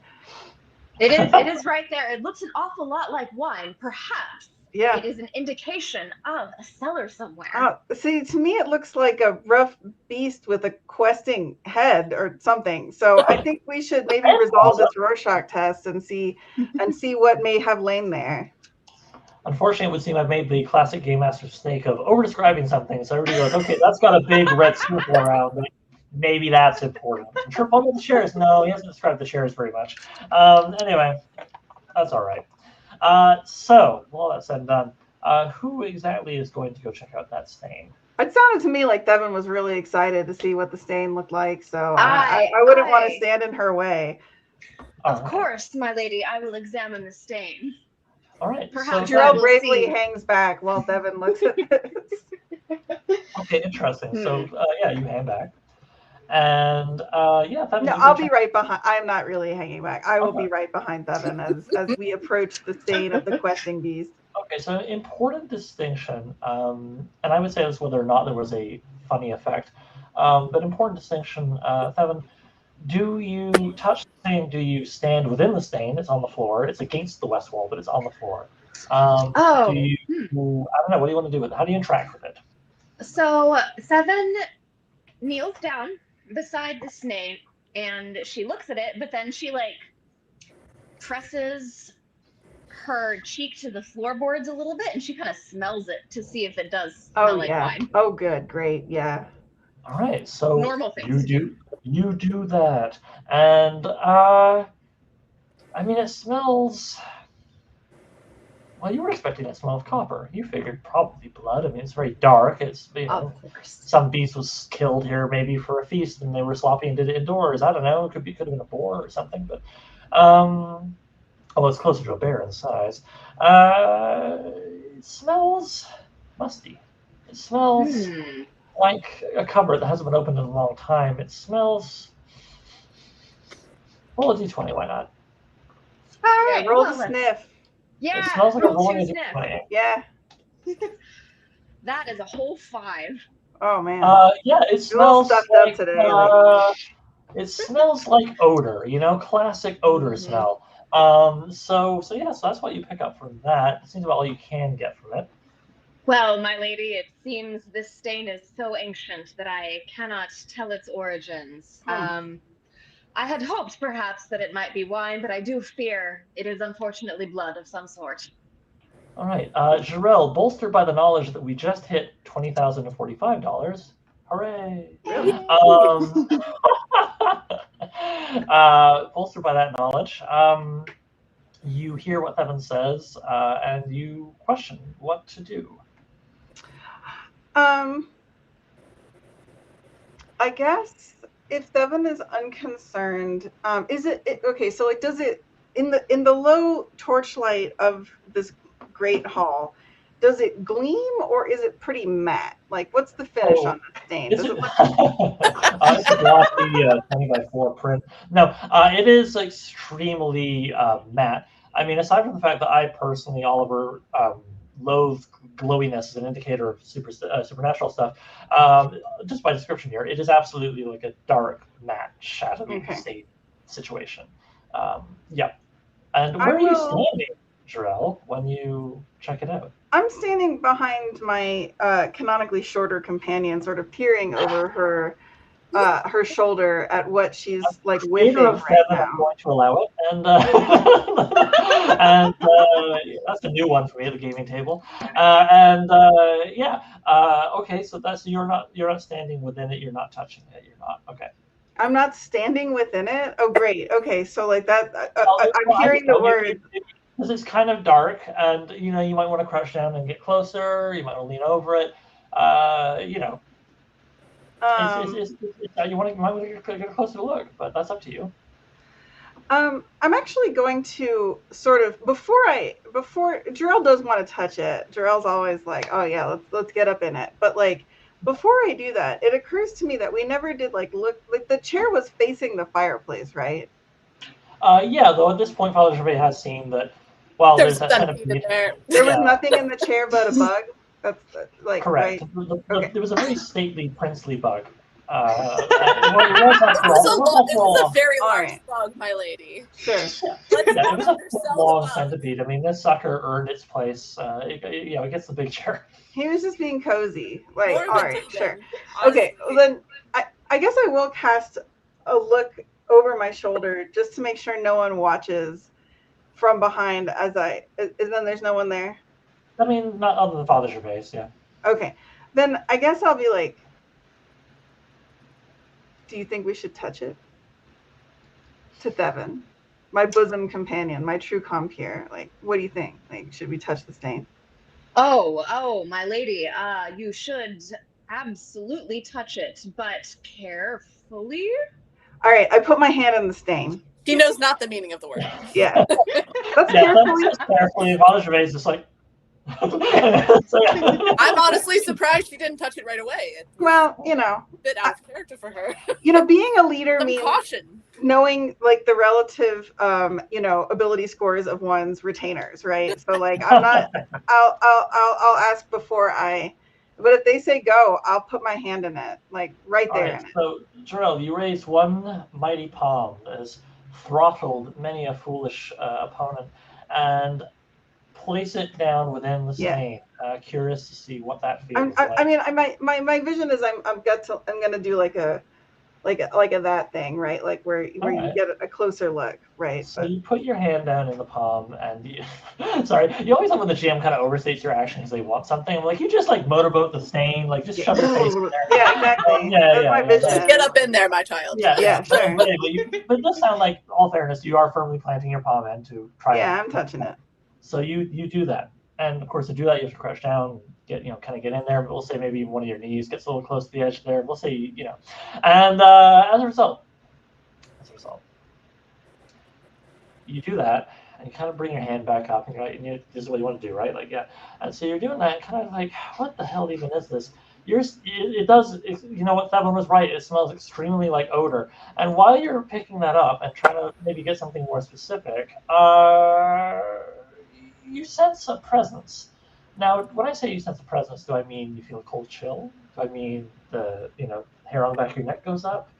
Please, nothing so subtle. Jirel, you are bodily dragged 10 feet across the room by a seemingly invisible force, but also a seemingly familiar force. It's not the first time a particularly large man, has seized you thusly, and you are flung across the room, hitting a wall opposite side of the Great Hall to the east side. You take 1d4 damage. Why not? You take. It's a solid knock. You absolutely crack your crown on the wall and take 4 damage.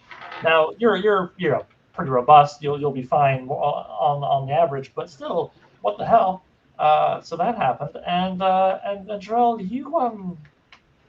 you cast your mind quickly. Already, you have absolutely run into your share of ghosts, your share of witches and sorceresses and so forth. Even some blind horses. This, if this is a spirit you've encountered before, it's masking itself. You're not familiar with whoever this was, but something a bit stronger than wind. Okay, all right, stronger than wind. Noted. So make of that what you will. That happened. All right, gang, in no particular order, what would you like to do next? My lady, perhaps you should not touch that again. I think you were right about that, Thevin. That was a powerful presence that just was upon me. I can't stress enough that you touched that thing about as much as Jirel did, and that didn't happen to you. So, It did not. It did not. It must either dislike you or perhaps it wishes to get to know you better. You touched the stain? I certainly did. Oh. I look around. It did not react. So that's me. I do the like cartoon eyes as I like look around myself warily for any presences that might be asserting themselves. All right. Well, nothing comes to mind, but you're fair enough for checking. I like this knot. There is something with us in this castle, whether or not we can see it, my companions. All right, gang. So do you feel like pressing on? I will reiterate, because there's a lot of information tonight. There's once you came to the courtyard with the bandits who've been thoroughly cowed. There is at the head of the Great Hall 2 great doors, and kind of like top left corner, left to the left of the great doors is a smaller opening that seems to lead elsewhere. So once you came, great doors, small opening. How am I doing? Yeah. How's my priest? How's our guy? You continue to feel like eating would be a bad idea. Okay. And I can stand. I can walk. You can walk, but you're gonna walk like half speed because, like, I don't know, maybe you're gonna have to. Something's coming out of some end if you're unlucky. If you move too quick, when you're like trying to hold off barfing or the other thing by just moving real slow, that's kind of where you're at. Totally fine. Yeah. Okay. I mean, do you need me to carry you? Would you? I of course I would serve God in any way that you ask me to. The burden of this old frail man. Yeah, Your strong thewed arms. Sure. I will sweep Father Gervais into my arms like a bride and carry him if that is like what needs to happen in the situation. And of course, my lady, I will serve as your first line of defense. Sure. Right. Of course, you would need to put the fellow down if you were to wield your sword, unless you wield him. I feel confident I could chuck him pretty far. Like what I don't know. humiliation Like, this is. I am not enjoying it at all. And I'm snuggling into your bosom. all right. You just pull out some grapes and like ask Jirel to feed them to you. Anyway, so all right, so Jirel, yeah, so you're doing the wedding carry. It sounds like Yeah. and so we'll say Theven, going by what she says, will take the lead. Yeah. In Please. which case, okie dokie. So, which way do we lead, Theven? Way you came, grand entrance, little pocket corner. Well, Theven is drawn to the little pocket corner. She says, I say to my companions, perhaps there might be some remedy hidden away in this corner, along with other valuable things. All right, Theven. So you squeeze through what you actually. It's been a while since you. She's so selfless. Yeah, that's Theven. So Theven, it's been a while since you lived in the Court of Truth with all the trappings that gave you. You've been more of a Duchess and Gnarly Inns kind of gal for quite a while. Nonetheless, as you start to squeeze through this, you go, wait, hang on. This is obviously the servants' entrance. It must be the people who bring the food in. Okay. And so this kind of makes sense to you that when you come squeeze through that little pocket corner, as I described it, you immediately have a few options, but you smell the after smell. Like it's not happening, but it happened hours ago kind of thing, of a kitchen. So, and you're kind of like a V-shaped junction, okay? And you're kind of like coming up there. So you can go left, and that's the thing where like the food smells are stronger, suggesting kitchen, as I said. But you can also go the other way, which definitely seems to lead down and around a corner, maybe. Now here's $1 million question, Theven.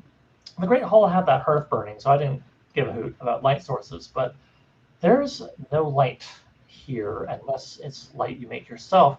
Now, I made a point of giving all three of you various light sources. Jirel has a lantern and some oil, if I remember correctly. And Father Gervais have torches, if I remember correctly.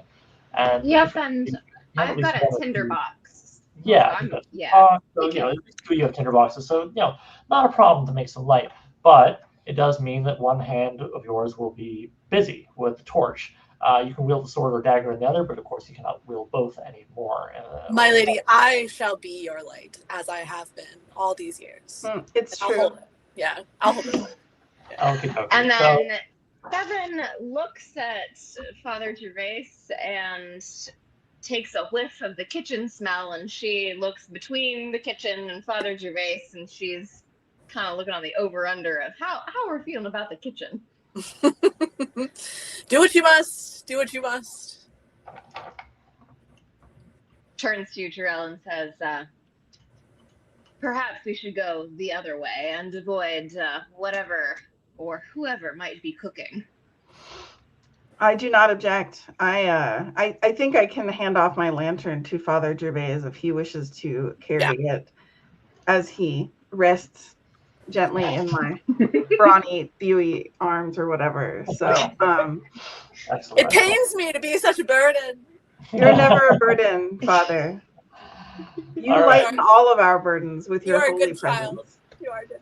I wish I knew more Bible quotes right now, but anyway. So with that said, okay, dokie. So it sounds like again, Theven, you're taking the lead.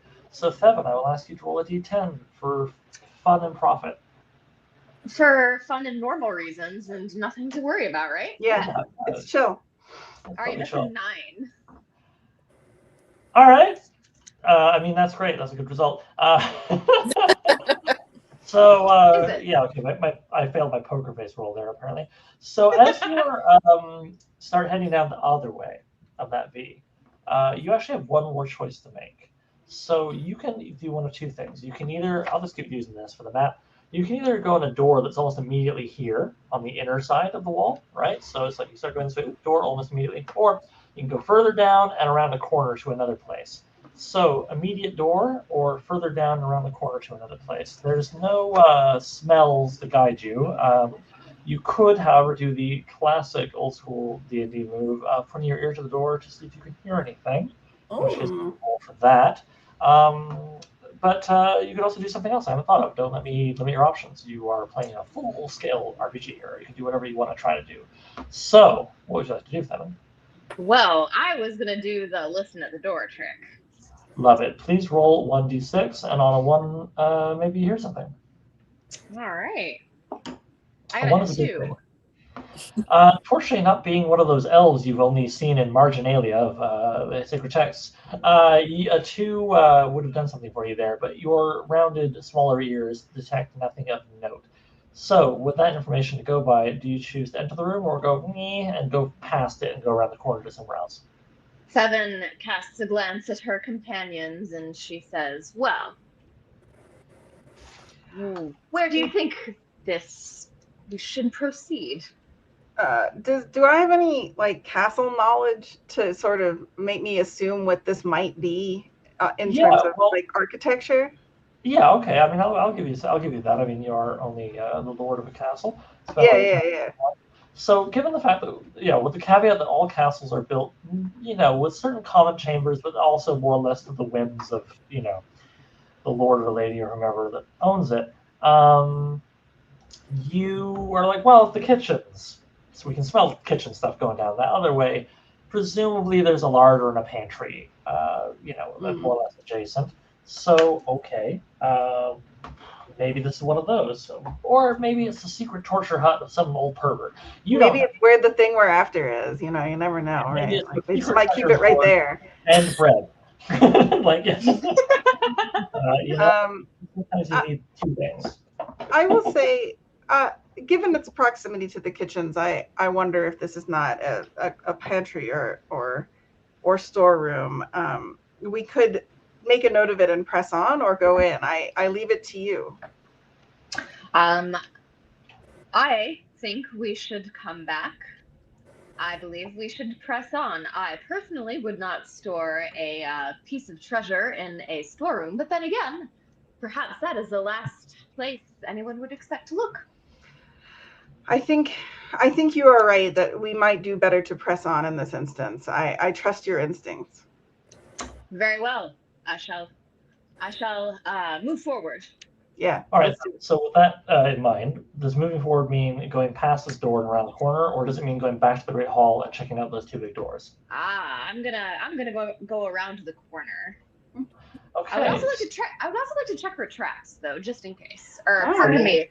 I would like to investigate. This doesn't seem like a very trappy place. Sorry. Absolute blaring vuvuzelas go off in the distance at the sound of someone saying, "I check for traps in game," and that's fine. I'm being good. How do you wish to check for such things? What does that entail? Well, so I know I said the magic words there, but I think what 7 does is mostly like she's gonna like move very carefully across the floorboards and like kind of feel out if any floorboards or any stones feel particularly loose, or if any one stone looks cleaner than the rest, perhaps. Okay. Well, you do that. Roll 1d6, please. Very well. All right, that is a 1. Okay, so you feel very confident in your expert opinion that this is a regular ass floor and you'll be perfectly safe crossing it. Good. And actually, I'm not kidding, because I know that we're all trained to think ones as natural failures, but in classic OSE rules, for certain specific tests, you're actually trying to roll a 1 or a 2, and this is such a test. So you genuinely feel quite confident. I'm not just being the GM, farting around here. So with all that said and done, you head down the hall. What could possibly be, waiting for you? Nothing bad. So you you head down the hallway, and eventually, okay. This maybe the other room was the larder, if only by deduction, because this room is clearly the pantry. There are mostly empty shelves clinging to the east and west walls of this smallish rectangular room, dust-laden and cobwebbed. Upon them sit 5 jars, each containing mysterious substances that defy immediate identification. So you'll have to actually get close and take a peek. It's probably just a lot of jam. On the floor to the north, below the shelves, there's grain bags. I mean, that's easy to identify who's not got grain in their castle. Lying in piles, and 7 in one corner. There's what could only possibly be a large wine Oh. cask. Whole cask of wine. I mean, Oh my god. you know, I mean, they could share. They could probably share. Um, so I mean, I don't know. Do you want to? Well, it's it's up to you. I don't want to guide you as the GM. I mean, I'm just giving you what's in the room. Anything can happen. Yeah, you beat me to it, Molly. Just a little bit of steam. Yeah. Yeah. Now, all that being said, Jirel, food. Who gives a fuck? You're here for this forbidden treasure. Yeah, Feels I'm not trying to unlikely. fight rats that are in this grain. Like, I don't know. It just seems like a low priority item to me. It's beneath you, my lady. Yeah. Seven may have come in first, but at the end of the day, you are the Lady of Joiry. So I will actually give you first action. You see Seven with a kind of singular focus you've caught before. What do you want to do? I say, given how you have rated the cellars of Joiry, do you think you need more wine? Do you wish to sully the vintage in your wineskin with what may be spoiled or rotten decoctions? Oh, well, if it's vinegar, I will have to check, of course. Before. With a weary sigh, Joiry's red lady nods her head and gestures, do as you will. I check the wine. I take a sip from. I crack that thing open. Oh, good. We need 2 poison team members. It's gonna. I'll have you both like on either end, right? Like. Oh, so terrible. All right, so Theban, it sounds like you've been given full permission. You head over to that cask and you tap that son of a bitch, and it's delicious. It's Fuck at yes. least a couple hundred years old, right? Nice. This is wine from back in the day. This is not brought by the bandits or whomever. And so yeah, you just fill your belly, and when you're done, if it was another character, I'd say some kind of roll for intoxication. But your blood alcohol is sort of permanently at a decent level, so you're fine. You're just a little happier. The world is Sort of just a drunken better. situation. It almost probably makes you mad, Yeah, like it's your call how you want to role play it. So I'm just going to throw this at you to do with as much as you wish. I'm just going to say, from any encounters moving forward, you're going to be, as much as you want to lean into this, a little more inclined to believe that people are being all right. They're just fine. They're just being friendly. Great.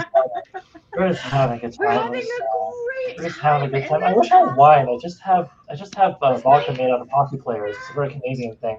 We Nice. squish them down and make vodka. Anyway, so Theban, that's your action. I can't give you more because that it took a minute to drink that much, and then it took a moment to really just take it in. She claps Jirel's shoulder and she says, "Jirel, you are my best friend." Oh, Theban, I have ever felt the same way of you. I am glad that in this terrible castle we're having this conversation. Oh my gosh, and you're so pretty with your hair and your eyes. Now, Theban. Your face, you're fine too. Oh, don't act like I'm not even here. No. You're like here, right, between them. So yeah, like, Here's yeah. such a nice view, whatever you ladies want to say, you can say, and the. I mean, you do notice that Theban could blow her nose more often. That's unsightly, but whatever. So with all that said and done, Jirel, Gervais, I'm going to say right now, you're being carried, so you just tell me when you want to do something, okay? But for now, like, you're more an item in Jirel's inventory. So, as Jirel, always, I am but a quiver, a part of her quiver. So do you want a drink, Father Gervais? Do you wish I would love one, my child. The pain. Yeah, let's do this. I set you down and let you guzzle chug as much as you wish of this rare vintage. Do you do that? Yes, I do. Yeah, sure. Okay. Why not? I'll have some too. Like, that's what we're doing. Like, all right, so all of you have some wine. You don't dwell too long, because at the end of the day, you do know you're here for a quest. Jirel, you're bigger, beefier, and you just handle it better. You have the wine. You feel fine. It's refreshing. Father Gervais, you're not a sot, but it's some good stuff. Now, the interesting thing is you're being the somewhat more educated one of the trio. As you're sipping the wine, you kind of like take in the room a little bit. You're not just going chug like Theban or kind of like whatever like Jirel. my boy. Yes. Yeah, you're checking out the taste, but you're looking at, okay, you know what? Actually, those jars I mentioned on the shelves, some of them are probably not jam. Some of them actually do look kind of neat. Well, okay, there's 5. I mean, we haven't got time here to really check them all out. You feel like you should get moving again. But on a 1 to 5, Chimichurri, Sriracha, Cholula, yeah. like This Tabasco, is like it's flavored vodka. No, no. These are very murky medieval type glass. It's not easy to tell exactly which is what. But so I'm just gonna say right now, Father Gervais, give me a number. You can roll a d6 if you want, but you could just give me a number. On a 1 to 5. 1, 2, 3, 4, 5. Give me a number or roll a d6 if you're unsure. Yeah, let's leave this up to God. yeah. All right. So you curiously reach out for a jar, but which jar? 3. Okay. So this third jar, you're like, all right, what's that one? What's interesting. It seems to be filled with the way it moves when you shake it, a gelatinous, translucent substance. And really, are you sure? You haven't drank that much wine. It could be pulsing slightly as if breathing, but you're not sure. So, okay. Well, that's up to you. Do you want to do anything with it, or just hang on to it and see maybe later? Chug. You're already poisoned. Like, what do you have to lose at My this lady, point? perhaps this could be an antidote to that vile fiend's venom. Jirel looks as baffled by thoughts as she ever has in the whole of her life, and says, "If you say so, my father, I am no apothecary." Well, as they say in seminary, bottoms up. Yeah, L'chaim, like for sure.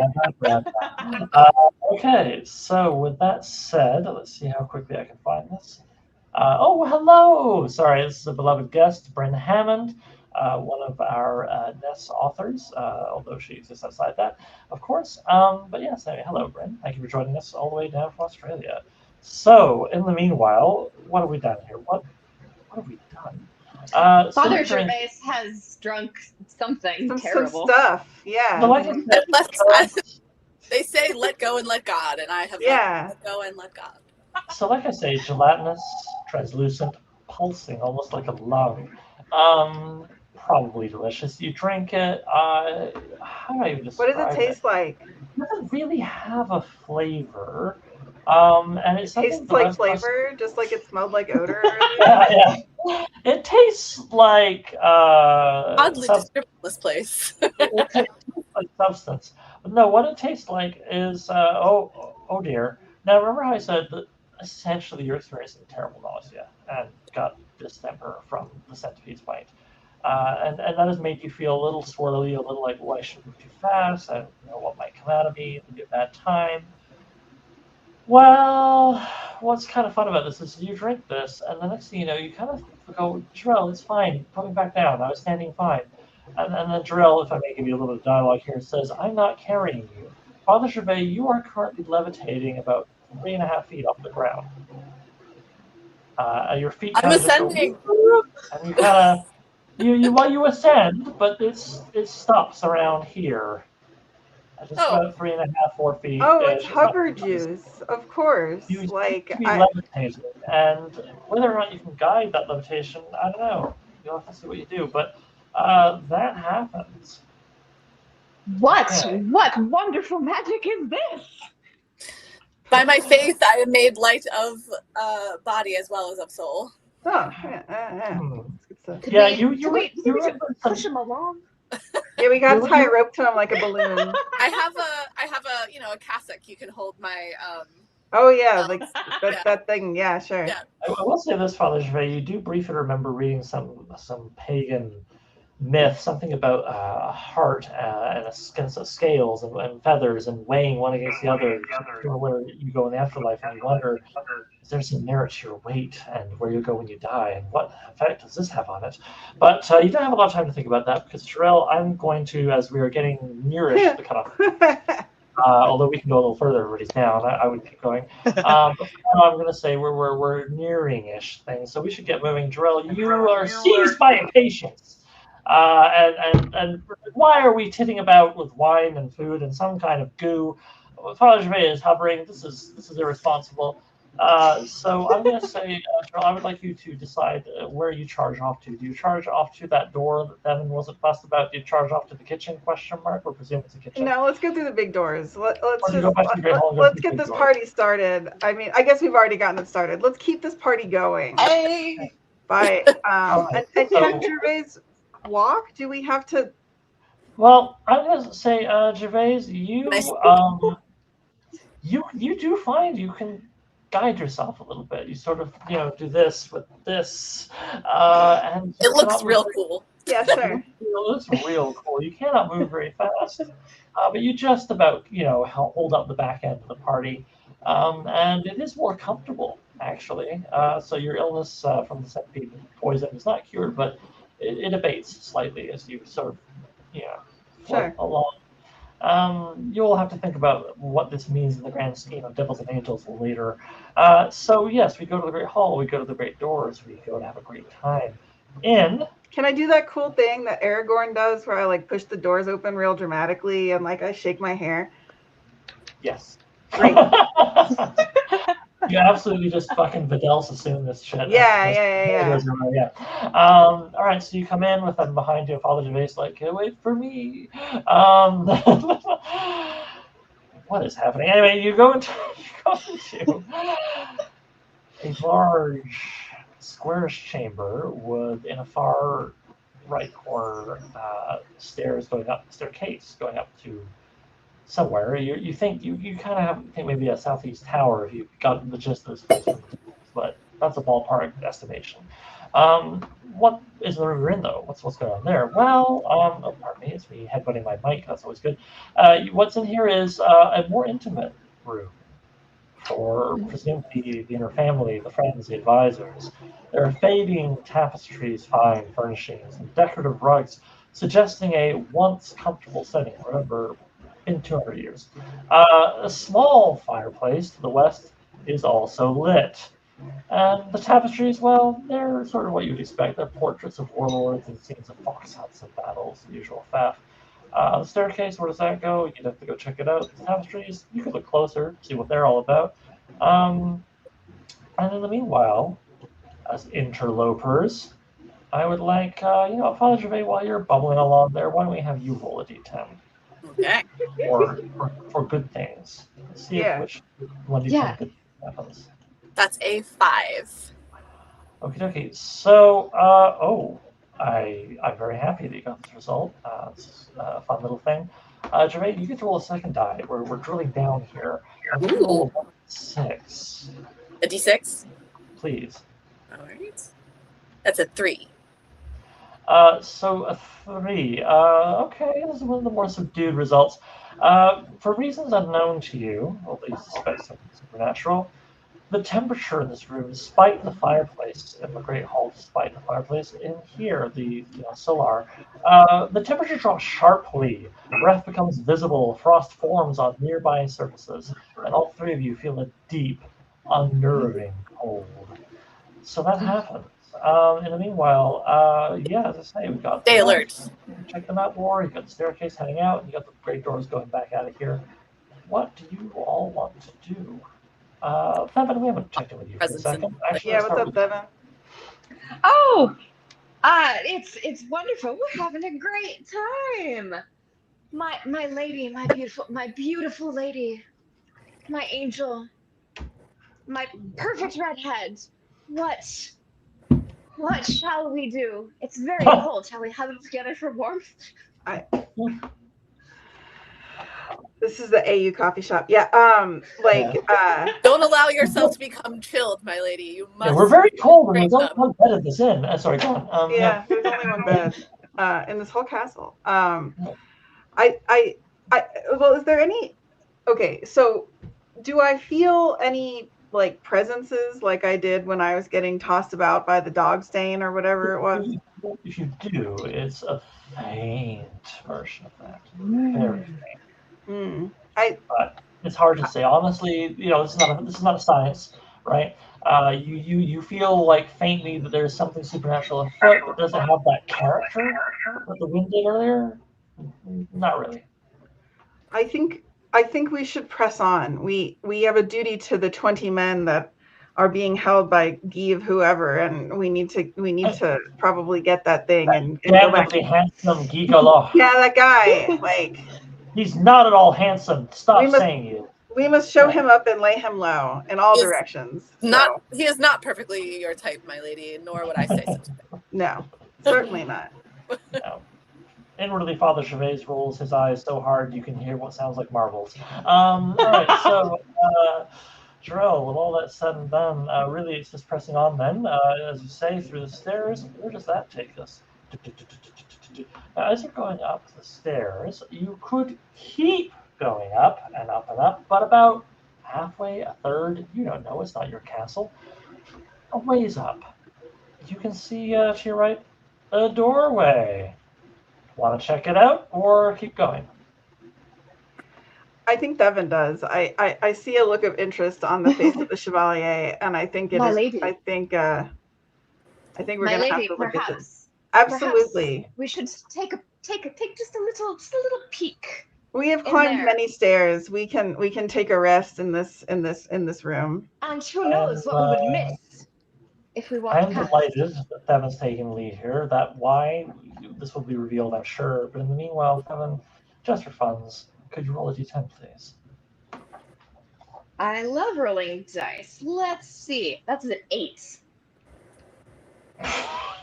Sorry. It's like 100 hot women. Like that's what an 8 is. Each more deadly than the last. Yeah. Oh no, whatever she You do. know, a female wine elemental. I don't know. Anyway, so wine elemental has to do that in some game. But in the meanwhile, what actually happens is this. All right, so Thevin, you carefully check for all the traps. You carefully pick the lock. Oh, wait, it's unlocked. Well, whatever. You get to show off a little bit, and that's the important thing. You look back at the other two, like, look at how I did that. And we enter into what I quote unquote I'm described. This is the description I'm given for Thevin. A chamber used for long past decadence and hedonism. Oh. What were once sensuous bedding and sofas are well now moth-eaten and tattered.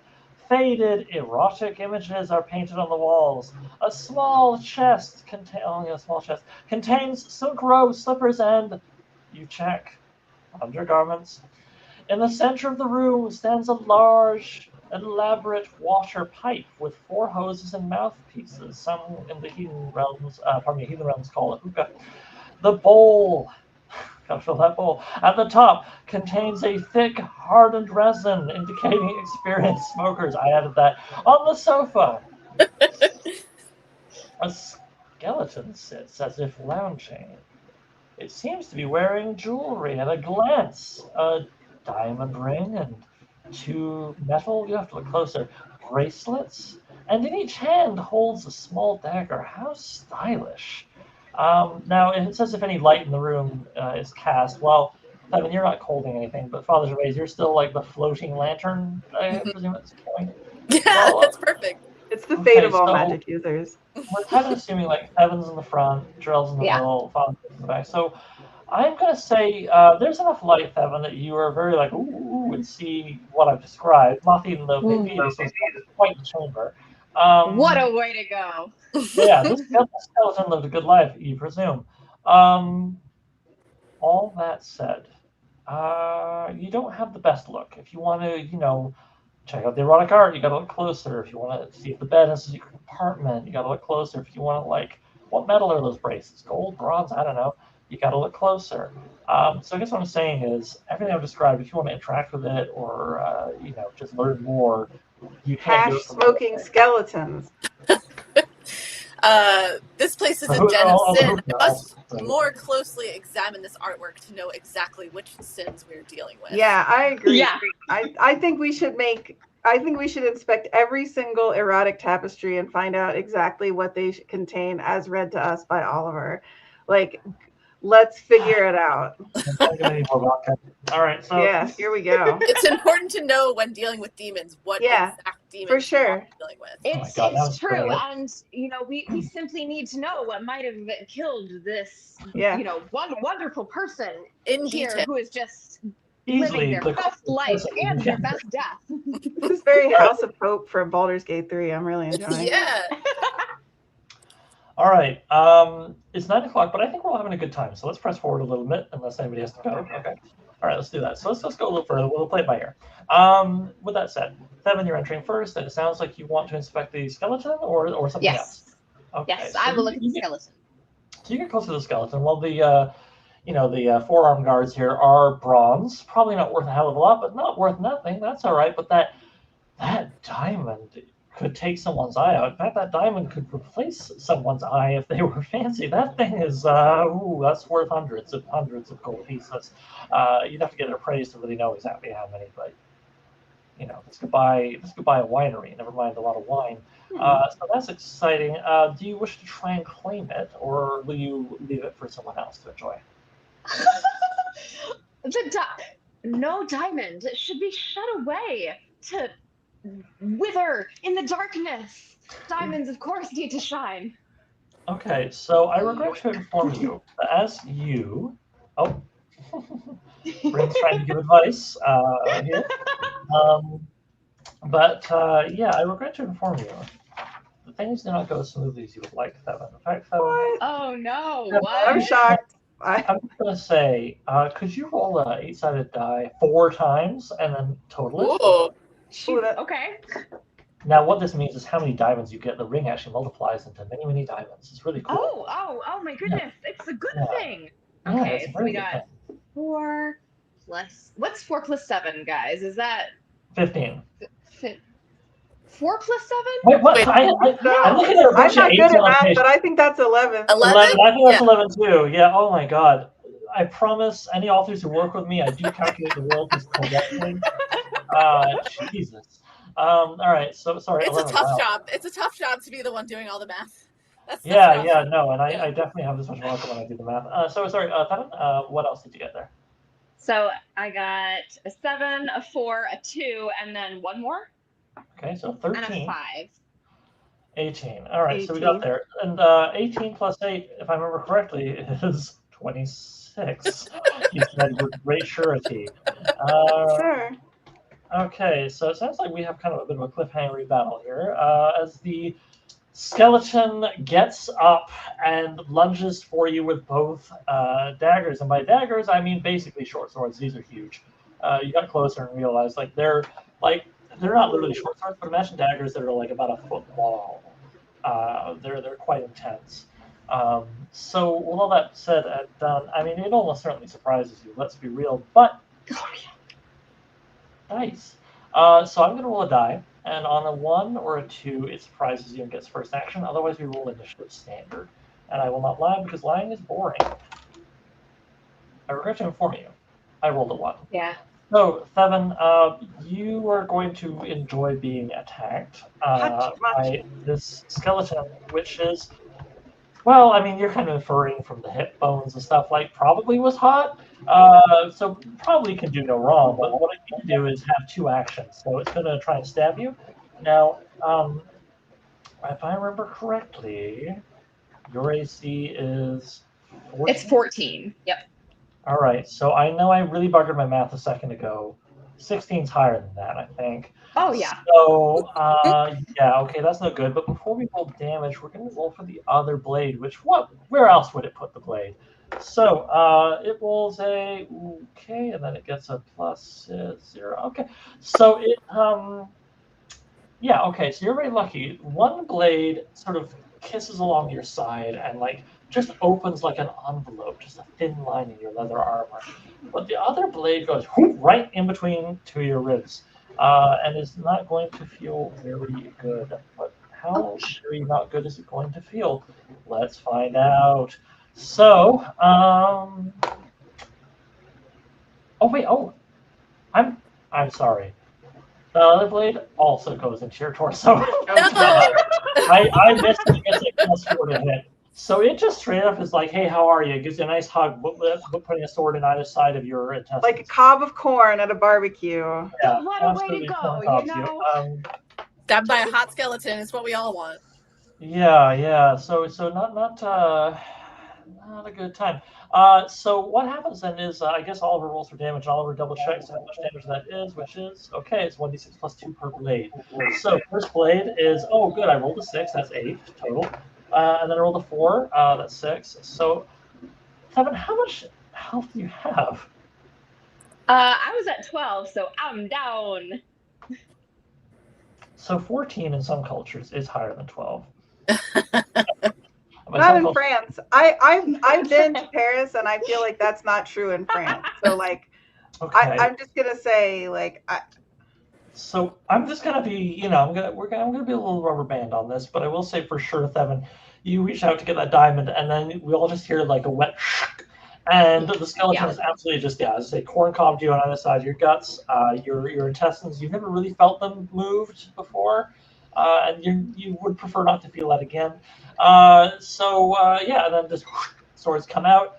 You gasp. Give me a final line. What would you say in response to this, do you think? Oh, I think she'd say, "Oh, that's a really good one." I am putting you on the spot, to be fair, but... Yeah, no. Something... The diamond was really pretty. Yeah. You say that, and then kind of almost full of face as if that's my last words, and fall crumpling over the assassin. You have edits for our player characters too? Like, I can't help it. I edited so many manuscripts recently. My brain is so in that mode. I apologize. I'm like, let me give you a note on your last words there. Jesus Christ.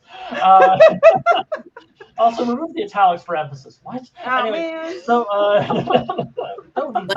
italics, man. The diamond italics was really pretty. Anyway, wow, Oliver. So, so that happens. I say feels good, man, but it doesn't. And you collapse essentially into the lap of the assassin, face down, and assassin skeleton, we'll call it. Jirel, you see that. Father Gervais, you hover. I watch from above. Now, Father Gervais, you do feel like, and I know this is rules written, who gives a hoot, you do feel like if you got in there real quick, if you were willing to risk yourself, and laid hands upon Thevin, you could perhaps cure light wounds, and This not is a light wound by any stretch, but get her functioning, put a little bit of that red stuff back in. But before we do that, I mean, Jirel is in the foreground and is a little upset perhaps about what she's seen. Jirel, what would you like to do? I think that Jirel would try to... Okay, so Thevin pitches forward into the lap of the skeleton assassin?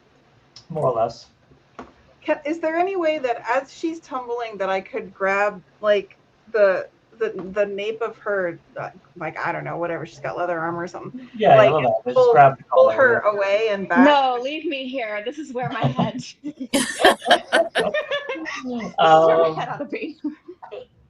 I'm going to say, for funsies, what is your dexterity again? Like 12 or something?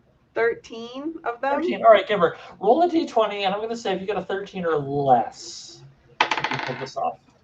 Boy, that's a whole 15 of them, so no. So you kind of swipe and like shit, and then Thevin just goes bonk and face plants down. So, it's what she would have wanted.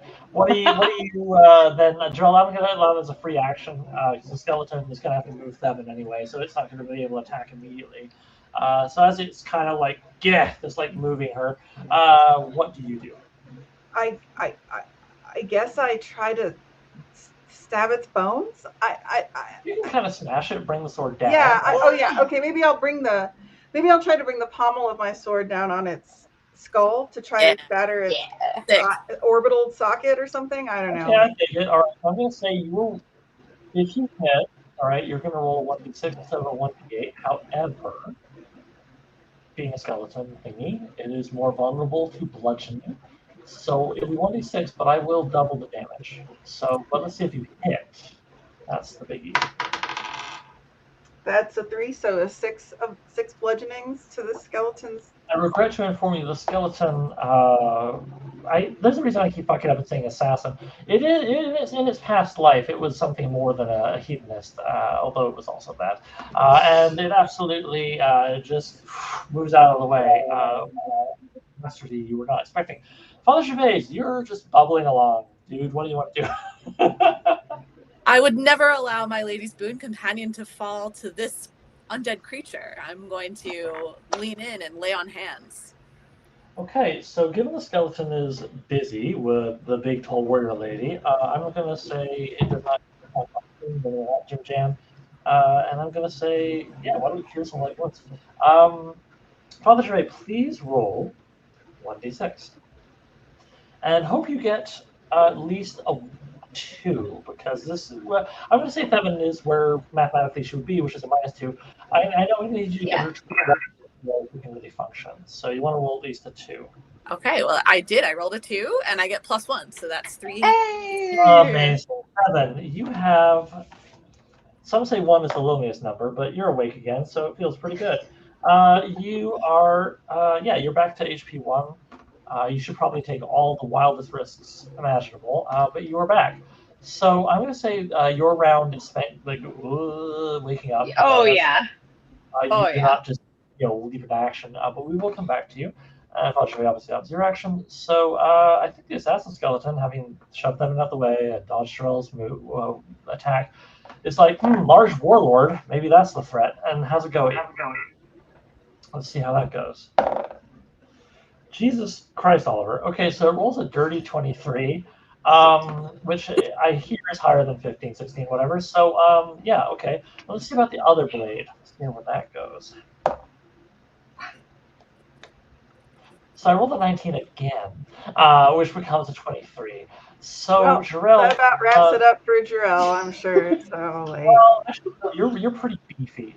But let's see what we get here. Get a 5 plus 2, get a 2 plus 3. Making sure I get my math right, given the earlier escapades. 11 damage to Jirel, who starts with 30 odds, so you're still kicking. But my God, this thing absolutely like cuts across, your shoulder, finding the weak links, the literal weak links in your chainmail, splitting open some, and the other one leaves a dashing red line along your cheekbone that you're not a fan of. That's cool. I mean, grr. Yeah. Stylish but wounded, you are still standing because, of course, you are Jirel.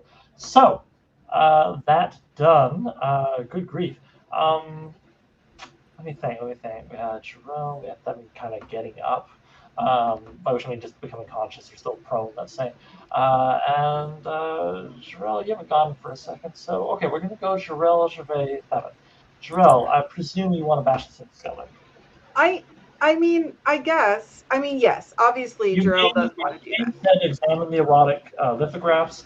I will allow it if you want to move out of combat. Yeah, it's time for some ekphrasis. Let's slow this down. No, I think actually, though, in the interests of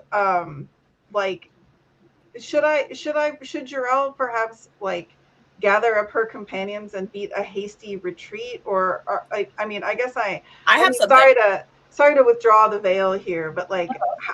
I don't know where everybody's time zones are. I do not know Father Gervais or Thevin or where you live. How late is it? Do we want to continue or should we? I'm good for a bit. I've got another hour probably if you want to go. Yeah, I mean, as GM, honestly, I was so tired earlier. I was like, oh, we're going to finish at 9. I'm having a great time. Let's keep going. If you want to keep going, I'm ready to keep going. I'm in for maybe another half hour, I'll say, if that's okay. All right, so with that in mind, all right, we'll call it 30 minutes. Jirel, what would you like to do? Okay, Jirel will again try to beat up this skeleton, I guess. Better than beating up Thevin, although that would be easier. Yeah, sure. So yeah, once again, I guess if it seemed like it dodged my attack. I guess I'll just try to swing broadly at it and see if I can cleave it in twain. Sounds like a thing to do. All right, so you try and cleave it in the twain. Fafnir Green Master come to mind as you roll to attack. Well, that's stupid, Oliver. Roll the d20. Oh shit. Okay. Boy, I rolled the same thing twice. It is a 7, so not hitting the skeleton is what I'm. Okay, rhymes with 7. Thus, you cleave Thevin's skull. No, you roll a 7, and I'm informing you the skeleton just kind of barely moves to dodge you, and it's just if it had eyes, you feel it was kind of staring you down. Like, what was that? But as it is, you maybe are just projecting your insecurities. So, with that said, Father Gervais, you're bubbling along. You're revived Thevin. You have your mace. You are within striking distance of the skeleton. You could get down with that. Or you could check out the erotic lithographs for clues. Tempting. However, stand aside, my lady. This evil is too great for even one as great as yourself, and I'm going to turn undead. Oh, into what? A cupcake? Yeah. Yeah. Okay. So we are doing it. We're doing it. I love it. All right. So for those who have never played D&D or just otherwise are not made familiar with this, clerics can do something where they essentially call upon, in this case, the literal power of Christ. God. God. Yeah. Nice himself. So let me see. How does that work precisely? I've got a table here. You're level 3. We know what that means. Okay, I got how many hit dice the monster has. I do. So as a result, it would seem to turn undead here. All you have to do. Okay. Please touch it. You don't have to roll. If it's a more powerful undead, you'd have to roll. Because it is less powerful, you can just reach out and touch it. So how I'm going to treat that, given that this is a very dexterous creature, it's not just looming and punching things, I'm going to say roll to attack, roll a d20. But if you hit, you will not roll for damage. Instead, there will be a net effect. So if you can just get your finger on this goddamn thing, something in your favor will happen. Come, foul fiend. Oh, it's a 3. I regret to inform you, you poke your finger kind of between two of his ribs and are like, shit. Not what you were going for. But no, that's okay because you can try again. Oh, wait, no, hang on. Rules is written. Oh, that's what that means. Okay, my apologies. First time doing Turn Undead in this rule set. I thought T meant you had to touch. What that actually means is it automatically succeeds. So you reach in between its ribs, but luckily you were always bad at operation. Your finger kind of wobbles a bit and touches a rib. The third rib on the left, I don't know, I can't remember. But you touch a rib. It feels like an important one. And this creature, this skeletal assassin, we'll call it, turns to you, backing away as if burnt where you touched it, and lets out a horrible, ear-curdling scream, which I will not roleplay, but imagination. Like that, but like plus 20 decibels and some reverb.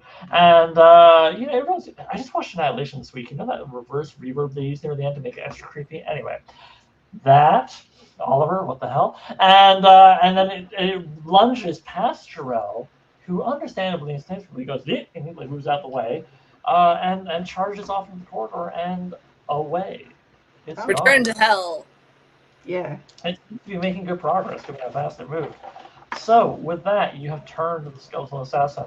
The power of Christ has compelled it. You feel very smug as you hover a little bit above Thevin, who looks up and sees your, beatific expression. What's the word for what they wear? I don't know. I want to say Cossack. A cassock. Cassock. I'm saying Cossack. I can tell my partner's Russian. Different. Thevin, you stare up at Father Gervais's cassock behind, and that is what you see as you emerge back into the world, having briefly seen something that was down in the afterlife, whatever you believe that to be.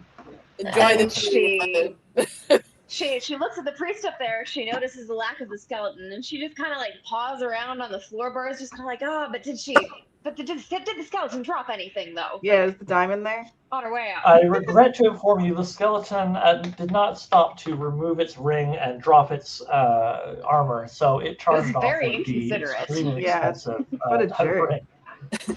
All those baubles were likely cursed, Sir Thevin. You have gotten the better end of the deal. And Thevin, you're not sure about that. But if the curse is enjoyable enough. All right, so here you are within what one can only describe as a kind of secret sanctuary. The skeleton thing is gone with all the treasure it carried with it, so that's annoying. But I will reiterate quickly that there is the sensuous bedding and sofas, although sensuous must be past tense given they're also described as being moth-eaten and tattered. The faded erotic images painted on the walls, a small chest, whatever is in there, although actually no, I read it, so Thevin quickly scouted that the small chest contains silk robe, slippers, and undergarments. And in the center of the room stands an elaborate hookah, which has, gosh, a thick hearted resin in that bowl, baby. You gotta hit that. So, what do you want to do? I will go back to studying Or these hoses? erotic Sorry, images. go on. I will go back to studying these erotic images to just understand what kind of devilry could have created such a feat. Yeah. Yeah, Father Gervais, you swear with enough time you could figure out something important here, but at a glance, nothing terribly engaging, yes, but illuminating, no. It may take many hours of study for me to divine the meaning behind it. Some texts require years. So that's what you're doing, and I will just say as a raw gameplay thing, it doesn't really reveal anything other than a good time. 7, you're awakening back at 1 health point. Oh dear. So what do you want to do? Can I hit them both with another Cure Wounds? You cannot. You could hit Jirel, but you have don't have done any it for the wounds. day with 7, as far as that goes. Okay. Jirel, do you need it? Oh, actually, I do have wounds. What am I talking about? Yeah, sure. I'll take a few points if you have magics too. Okay, so please roll 1d6 plus 1, and Jirel, you will get whatever Father Gervais rolls back. That is 6, so you get 7. Wow. Tight. Thank All you. right, so the cool cut on your cheekbone vanishes. You're not sure how you feel about that.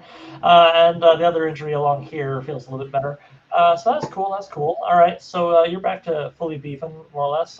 7, you are a... 7 is I'm just SOS. staggering around. We're moving through this universe. So with all that said and done... So I can only cast it like once per day or something on each person, or...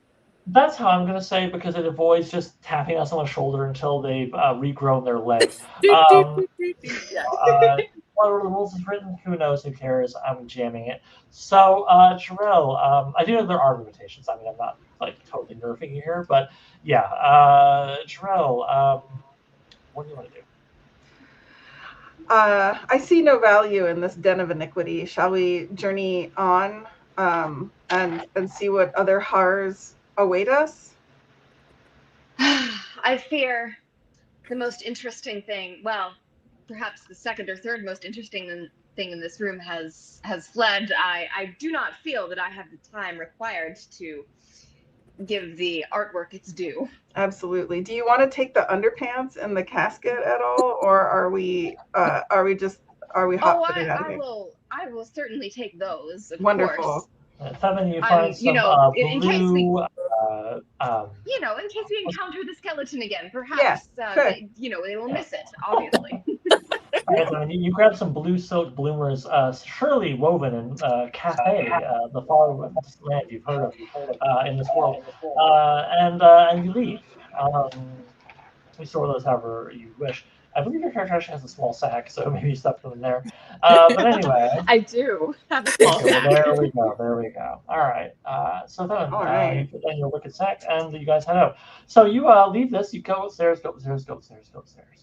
Gosh, these stairs keep going. But eventually, you pop out into kind of a the L-shaped hallway situation here, and you're kind of here. Okay, well you could go this way and you see a door maybe in the distance, or you could go this way and you see a door very close in the corner. Far door this way, closed door this way, or past the closed door to something else. Which door looks the most important? I regret to inform you that though you yourself, when trying to better organize Joiry, have painted numbers on all the doors indicating the importance of each room, this castle has yet to adopt the Jirel system as you've dubbed it. Yeah, I don't have Oval Office in gold outside of anything. Sure. Yeah, all right. Yeah, no, I regret to inform you these doors do not have your very smart system, and so as a result, there's nothing to indicate which is more or less important. You would have to get closer, listen, peek, etc. So, further door this way, closer door this way, or keep going past the closer door. You could do that. Some people use digital option assets. 3 by the roll. I use my hand. Anyway, sorry, go on. Option 3 is what the dice tell me to do. All right, so that was go past the closer door to something further. Yeah, there's something else. The something else option. All right, so you go this way, go pinky word, and you see a closer door and go, nah. And you keep going, and then about like 4 or 5 more body lengths, question mark. I mean, what are you measuring this with? You got a ruler? You get to another door on the same side of the hallway, the left-hand side from your point of view. You could have gone even further still to a T-junction that lies ahead, but no, you said what you wanted to do. You want to check out this further door. So let's check out this further door. You, Jirel, take the lead. Devin, you're feeling a bit squishy, to say the least. Yeah. I mean, you're healed, but like, are you? You know when you're like, you know when you get a bad cut and the scab is like formed 5 minutes ago. That's what your wounds are like. Very thin membrane keeping the guts in. Yeah, feeling pretty nauseous back here. Yeah, Also and then if you're still nauseous, I pretty mean, drunk. Chavez is nauseous as all while and floating. So I mean, really, Jarell's the only one with her guts feeling in place. So with that being said, Jarell, you open the door, and correct me if I'm wrong, but you take a step in. Father Gervais is holding the light source, or does that change, Thevin? Do you want to maybe now be like, I'll hold it, you know, because you're kind of fragile? I think Seven has taken the torch from Father Gervais and is very, very gamely clutching it and not leaning on the walls in any way. Yes. As she No, proceeds actually not. Your the shoulder is kind of like, it's, you know, but you're just looking cool. You're just posing. It's just You don't casual, need to. right? You don't need to lean on the wall. You don't need to. Okay, all right, I dig it.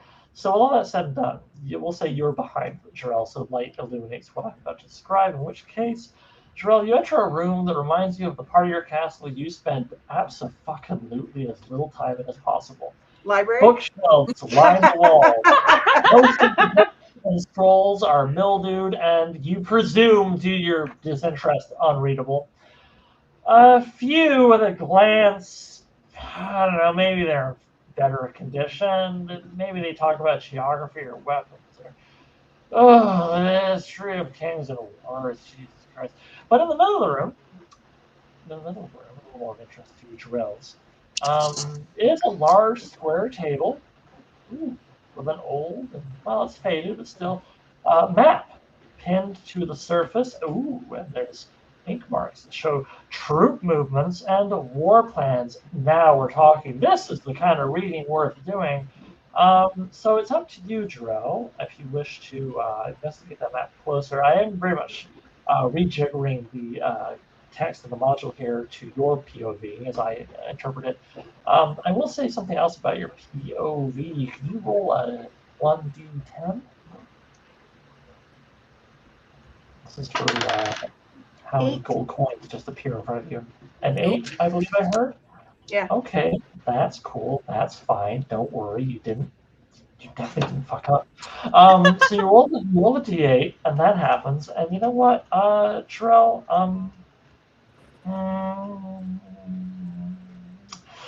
you know what? I want to keep things moving, so I'm going to say this. You go over towards the map table. Ooh, troop movements. Ooh, battles. And you get close to it when, Jesus fuck, a giant, like about, what does giant mean? 3 feet-ish square with its legs. Spider.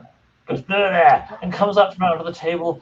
But Jirel, the nice thing is, your sword's not even out, right? Because you're exploring. You know, maybe it's handy.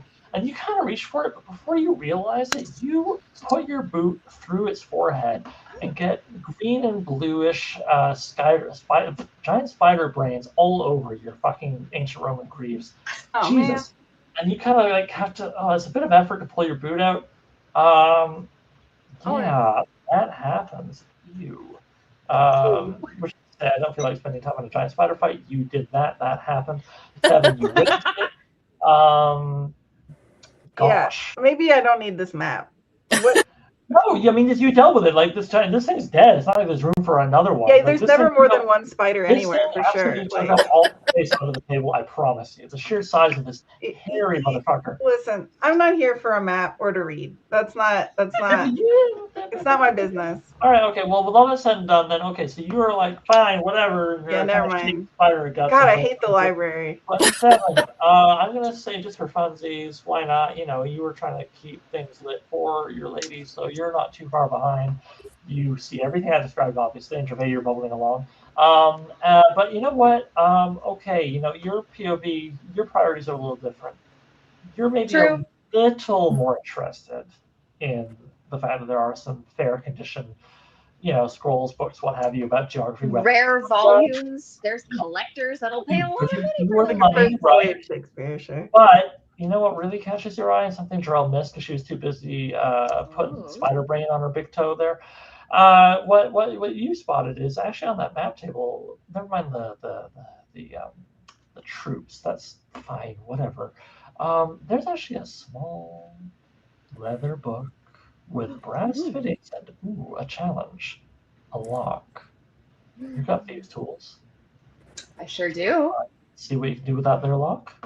I certainly would love to do that. Okay, so what's interesting is I know how this works with your thieves skills, but the module says something else. So we'll go with what the module says. Rather than roll your lock picking skill, look at your saves. One of your saves is against spells. Oh, wonderful. I do see that. So just for funsies, you start picking the lock. Feels pretty routine. You know what you're doing. You've got deft fingers, but let's see how that goes. Please roll a d20, equal to or come on, Oliver. Is it above or below? My apologies. Give me 2 seconds. Level 3 thief. Yeah, okay. Equal to or higher than 15. I see that. All right, let's give this a shot. And if I die, it's once again a way I would be, Yeah. It's not as good as falling into the lap of a presumably once hot skeleton, but okay, let's see. It's a 17. You know what? I'm glad you did that because as a result, something terrible doesn't happen. And you, as you are picking the lock, like, yeah, I got you. I got this. And you look real close, and deep inside the lock, you see a tiny, tiny inscription of a lightning bolt, and you're like, I'm not going to touch that. I'm not going to touch that. I'm just going to put the numbers aside as you do, and there you go. And you unlock it. Pleasing, very pleasing. Now, when you do that, well, what does that get you? Obviously, access to the book, but what is the book? You very quickly read in what is conveniently a transdimensional language one presumes. I mean, let's say Jirel's taught you some French. Why not? Yes. It takes you a second to translate it, which means I'm scrolling up the PDF. But you find not that.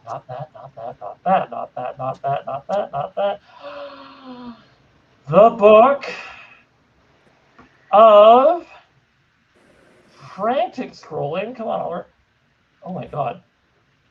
The book of arcane warfare. Ooh. That mean you're not sure, Theven. You're a thiefy roguey person who's, there are ways you can. Oh, wait, no, hang on. Thieves can maybe read magic a little bit. I mean, you can't cast spells, but you can maybe figure out if it's money. This ancient volume, bound in leather, that seems to common signifier of the supernatural in this castle, faintly pulse like a potion, unrelated. Faintly pulse as if it were alive. It seems to contain detailed strategies and formations for utilizing specifically undead forces in battle. And among the cryptic texts and macabre illustrations, Jirel and Gervais, we're assuming you are browsing the shelves looking for treasure as well while Theven does this, not just staring at the ceiling. Yeah, I get it.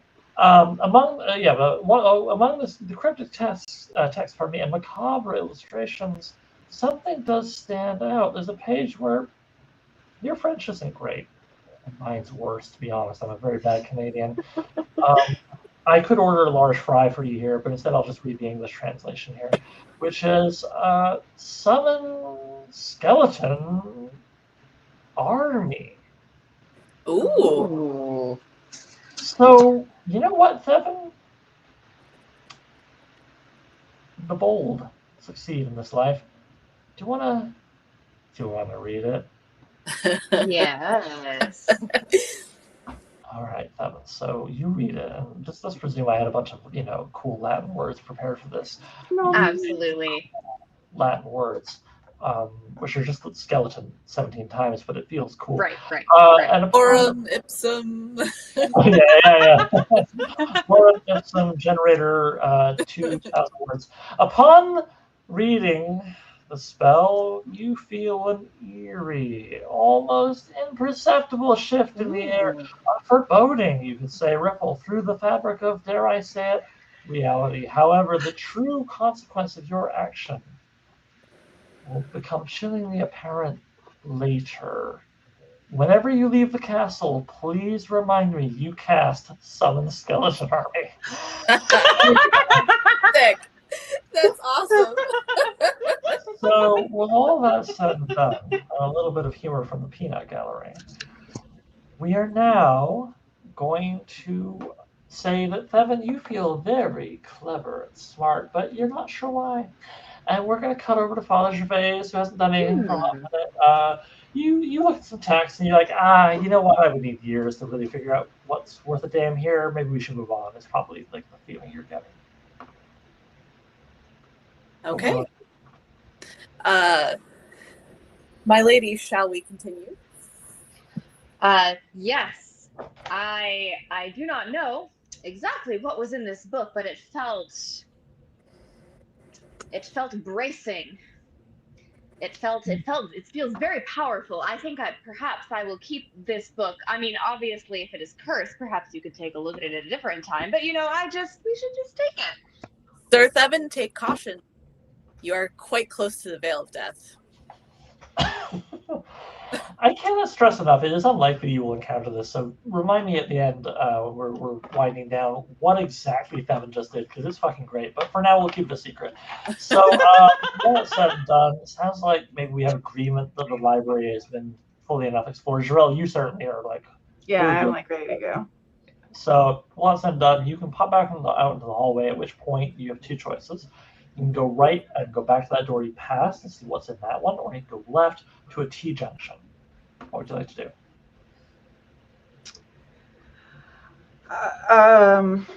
I look to my lady and I look to the good father, and I say, perhaps some holy guidance may aid us in our quest. All right, Gervais, what would you like to do? Go back to the door you passed, or go to the T-junction, and then there'll be a left and right there, of course. I will to Sir Thevin, I raise my hand and I say, holy guidance is only worthwhile when you have not exhausted all of your earthly options. And I'm going to listen at the door. Oh. Almost passed. All right, so you go back to the door you passed and listen. Please roll 1d6. All right. That is a 3. Sounds like a whole lot of nothing. Probably everything's fine. Don't worry about it. So, would you like to enter? This seems to be unoccupied. Shall we enter? Sure.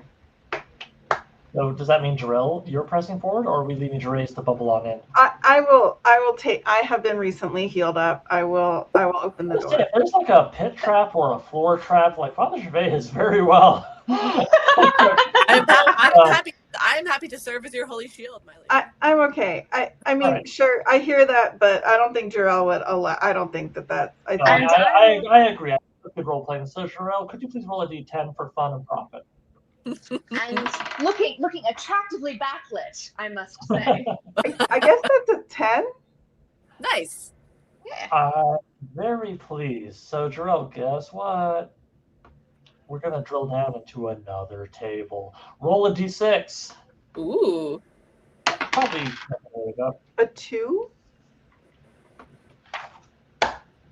Okay, so when the GM does that, that means you're doing fine. So, all right. So that happens. Okay, oh my god, I love this person so much. So you, okay, so let me just make sure I get this right. So you're, that person's gonna show up, but you're going into room, scroll, sorry folks. Yes, okay. So, this room is actually not that incredible. It's a little square. It's some kind of, I don't know, storage area that maybe has been repurposed as some kind of prison cell on account of the fact that the it has an inner door with bars, and that is locked with a crossbar that you on your side could remove, but the person inside could not, were there a person inside. There is a pair of manacles chained to the floor. But you know what's interesting? you know what's really interesting? There's someone here, and they're on your side of the bars. They are not manacled in the prison cell that has been made out of this ad hoc storage room. And they are kind of a jester who, if I remember correctly from our chat in the live stream where we talked about Hellsgarde last week, is, and I'm, folks, for my record, I'm trying to quote Steel Moore's curious description of a character in the story who was bent as if hunchback, but did not have a hunch. Oh yeah, the hunchback, hunchback, right? This guy, sure. Odd looking. Dressed, I'm not going to do this, a little offensive, but is dressed like a jester. Yeah. And has a fucking great name, but we'll see if we get to it. So, what is your name? Says Jirel. Is it great? I hear it's great. So the person looks at you. Sorry, the person looks at you and sort of like, oh yeah, and it's, you know, they're gonna, well, you know, they say in a voice that you could do without hearing ever again.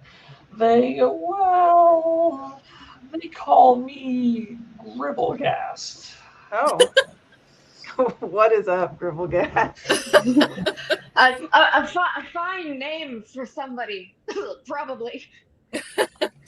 Well, that's true, I suppose. Who are you? And really, like, squints and looks you, Jirel, in the eyes. What's that about? I am Jirel of Joiry. I have come for many purposes to this castle of Hellsgarde. Are you friend or foe? Sorry, did you say are you friend or foe? Or what? Yeah, I said are you friend or foe? I don't know. This creep could be either. Who knows? And of course, you know, he's going to tell us the truth. Yeah. Yeah. Yes. Yes. There's one guy who looks like a hunchback without a hunch who always tells the truth, and there's another one who always tells lies. Of course, he's named after a famous saint, Saint Gribblegast. Yeah, Saint Gribblegast and Saint Gas Gribble over here.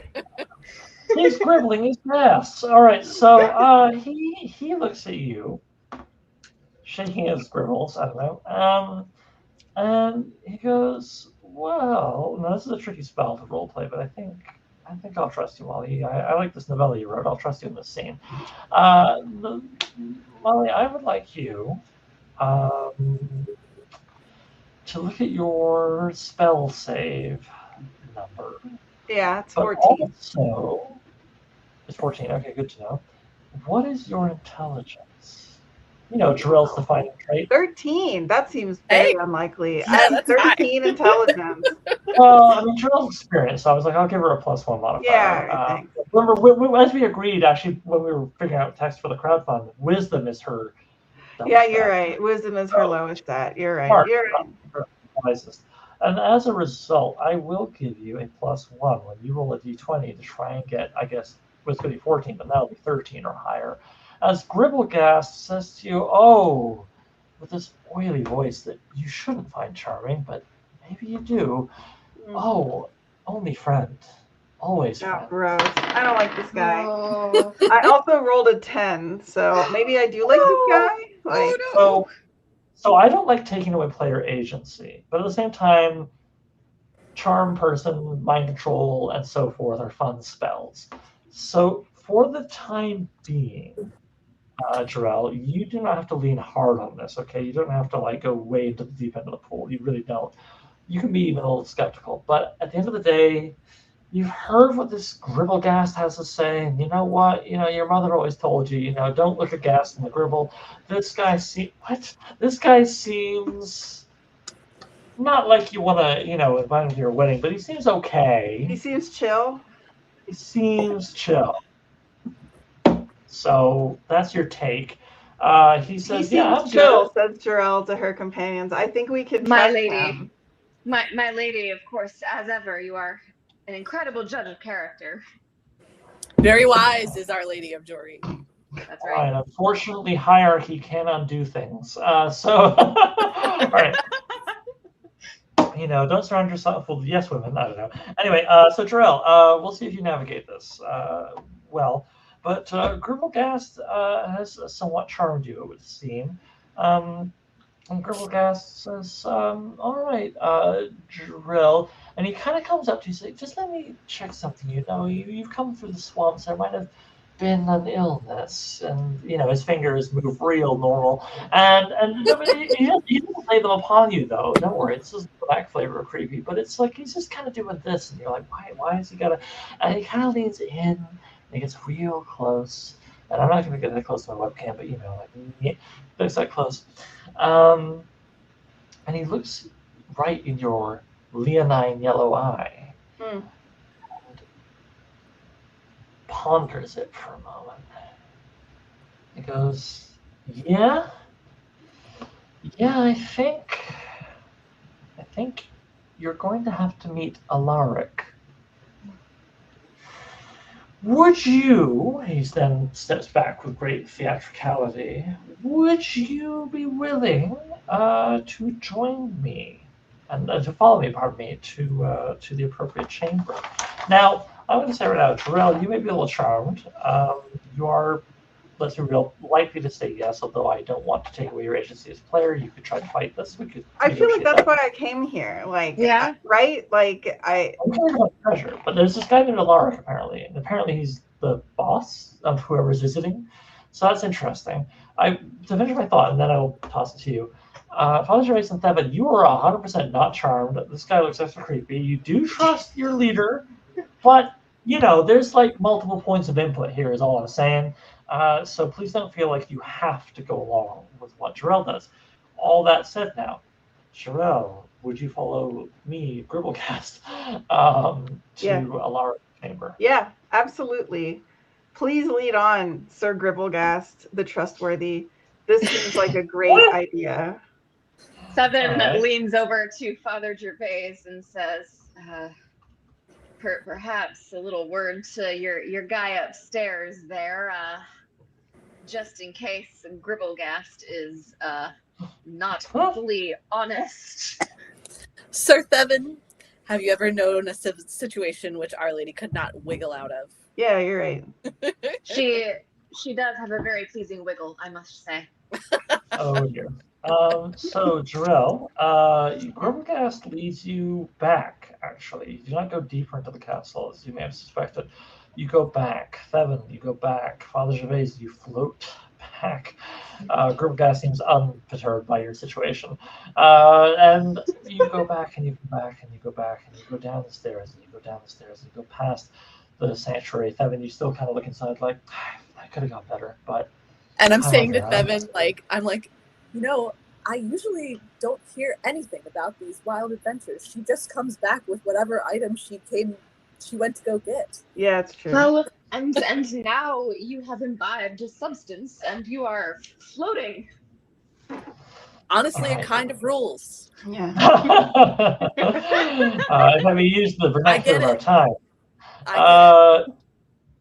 And so you eventually find your way back to the Great Hall and are surprised because surely if anyone had gone behind you, I mean, you've taken a very linear path, is all I'm saying. And so you were a little stunned when you come back to the Great Hall and you see sitting in the great chair, the centipede is gone. The dagger is gone. I said, well, no, then I'll say you retrieve the dagger just for funsies. So you still have it. But, the centipede body is gone. Even the stain it presumably would have left in the velvet arm of the chair, not there. Oh, goodness gracious me. Now, if it was easier to share a screen, I would just do that. But instead, I'm going to describe. Because we have a wonderful illustration by Sabrifile. I wish I could just, sort of flash it, put it on the screen. What you see is kind of a family. Kind of a family which you never met. There's a particularly tall, pale man, but regal, holding a glass of wine, standing by the chair, and looking straight at Jirel. It's like he was kind of looking at the doors, waiting for somebody, but then the second Jirel pokes her head out, zooms in on her. All right. So there's that guy. There's a couple of, you're going to call them kids. Okay. You're going to call them kids. That they've got red eyes and pale skin and normal kid stuff. normal ass kids. You would absolutely. I'm a stranger to this world. I'm yeah, sure they're fine. Kids are like here, There's a tall woman behind them. She seems quite reserved, fine, whatever, no biggie.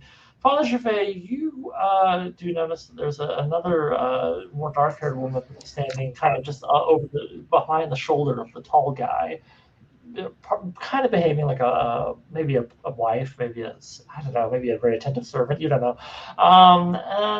Yeah, that's what we got going on here. And then Gribblegas, gribbling it up with you. As he does so, you eventually are gathered in the room. Again, stop me at any point, by the way. Don't feel like you're in a cutscene in a video game. You can at any point interrupt. But you do this.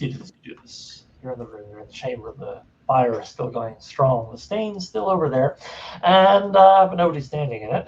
And Jirel, you may think Gribblegas is okay, but the rest of these people, who are they? What is going on?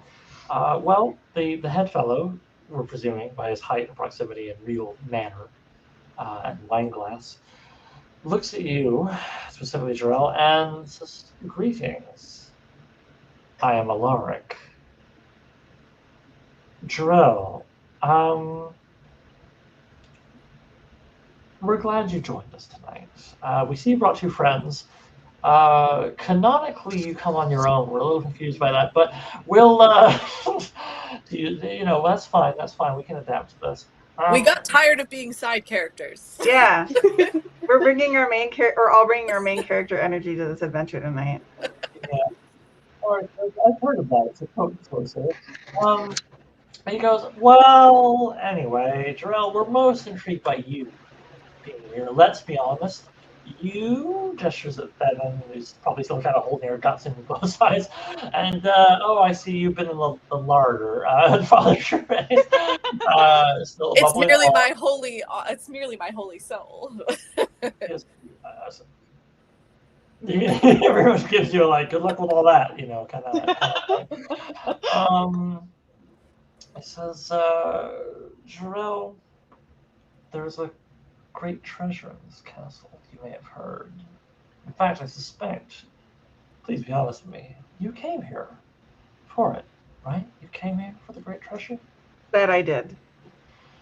I appreciate your forthrightness. Well, the nice thing is, we didn't. And we're okay with helping you find that treasure. It is somewhat hidden in the, to use the science of our times, the luminiferous aether. And you, madam, with your incredible will and hair, could help us form a ritual that would bring the treasure through from the other side, as it were, into this very room. Jirel, do you consent to aid us in this ritual to bring the treasure through? Now, Gribblegrass has you charmed, but that's just to like Gribblegast. So don't feel like you. No, I mean, this guy seems legit, right? Like, I think he's our best clue yet, as opposed to like 40 other rooms full of nonsense. So I will say, tell me more of this ritual, and I will not do anything to sin against my God, but if it does not offend my sensibilities and my function, I will. Oh, you see him, as soon as you say my God, he's just like got this real smug look just comes on, and he's like, whoa, we wouldn't want to offend God. And then, like, as he says that, the kids look right at Father Gervais. And Father Gervais, you're not feeling good about that.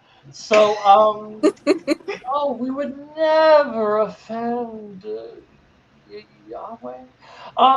Jirel, no, don't worry. This doesn't involve God at all. Everything involves God. Well, it's within his realm, let's not be. Is there someone you forgot to ask, Alaric? Yes.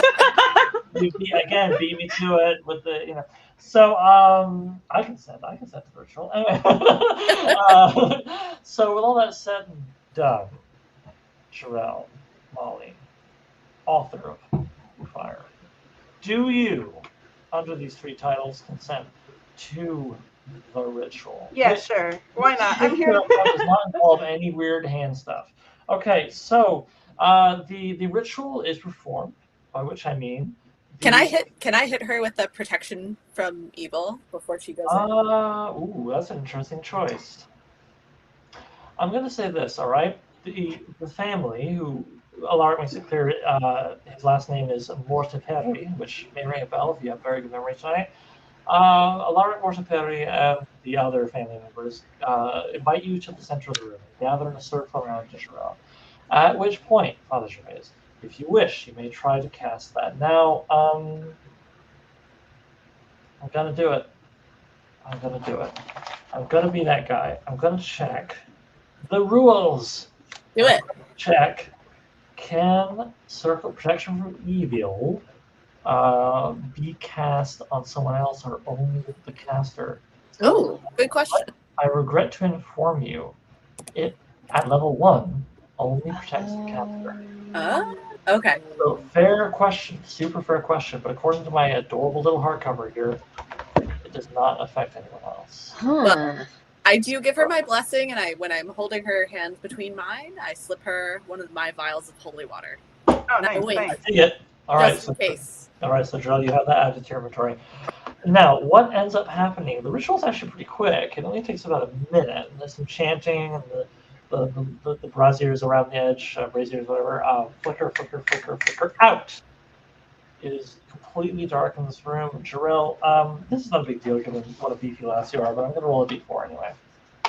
Okay, Jirel, you take a whopping 1 damage. Basically, someone gives you a purple. And a whirlwind descends upon you. And as someone who has read a certain story, I think you have a certain idea of a certain fellow. Finally! Some action. Terrifying, handsome, terrifying warlord from 200 years past, his ghost, himself. What is it? I don't know.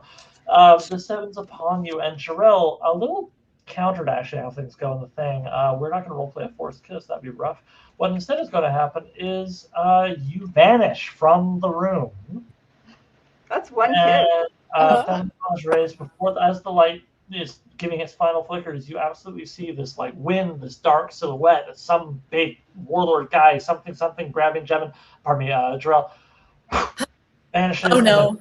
And then the very next heartbeat, the lights go out. He was exactly her type. And now the party is split. I am going to very quickly describe what each of your situations are.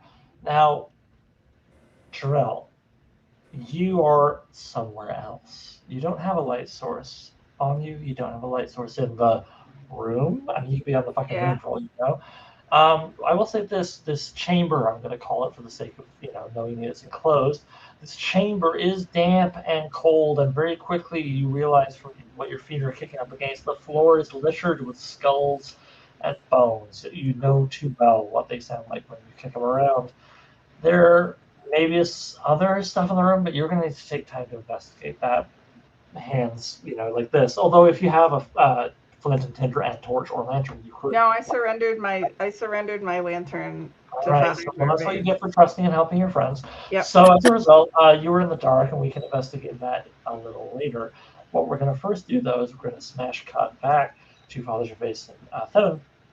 Father Gervais, your bubbling gets very alarmed in tone, and then Theven, your guts that you're holding in pulse a little bit of worry. But what ends up happening is it goes dark, and every hair on the back of both your necks is just doing a little dance. It's this is, if anything was fucked up, this is. What devil is this? Now, what exactly is going on? What can you do? Well, the ritual, you consented to it happening, so I'm not going to give you the option of interrupting it. Obviously, it happened. But the room is in an impenetrable darkness. Father Gervais, you are holding a lantern, correct? Yes. Well, you know what's funny? You can literally see the flame and nothing else. It's as if the light of the flame cannot fight beyond its own silhouette. And it's trying, and it's failing. The light is failing. This is not a good omen for a priest. This is truly evil.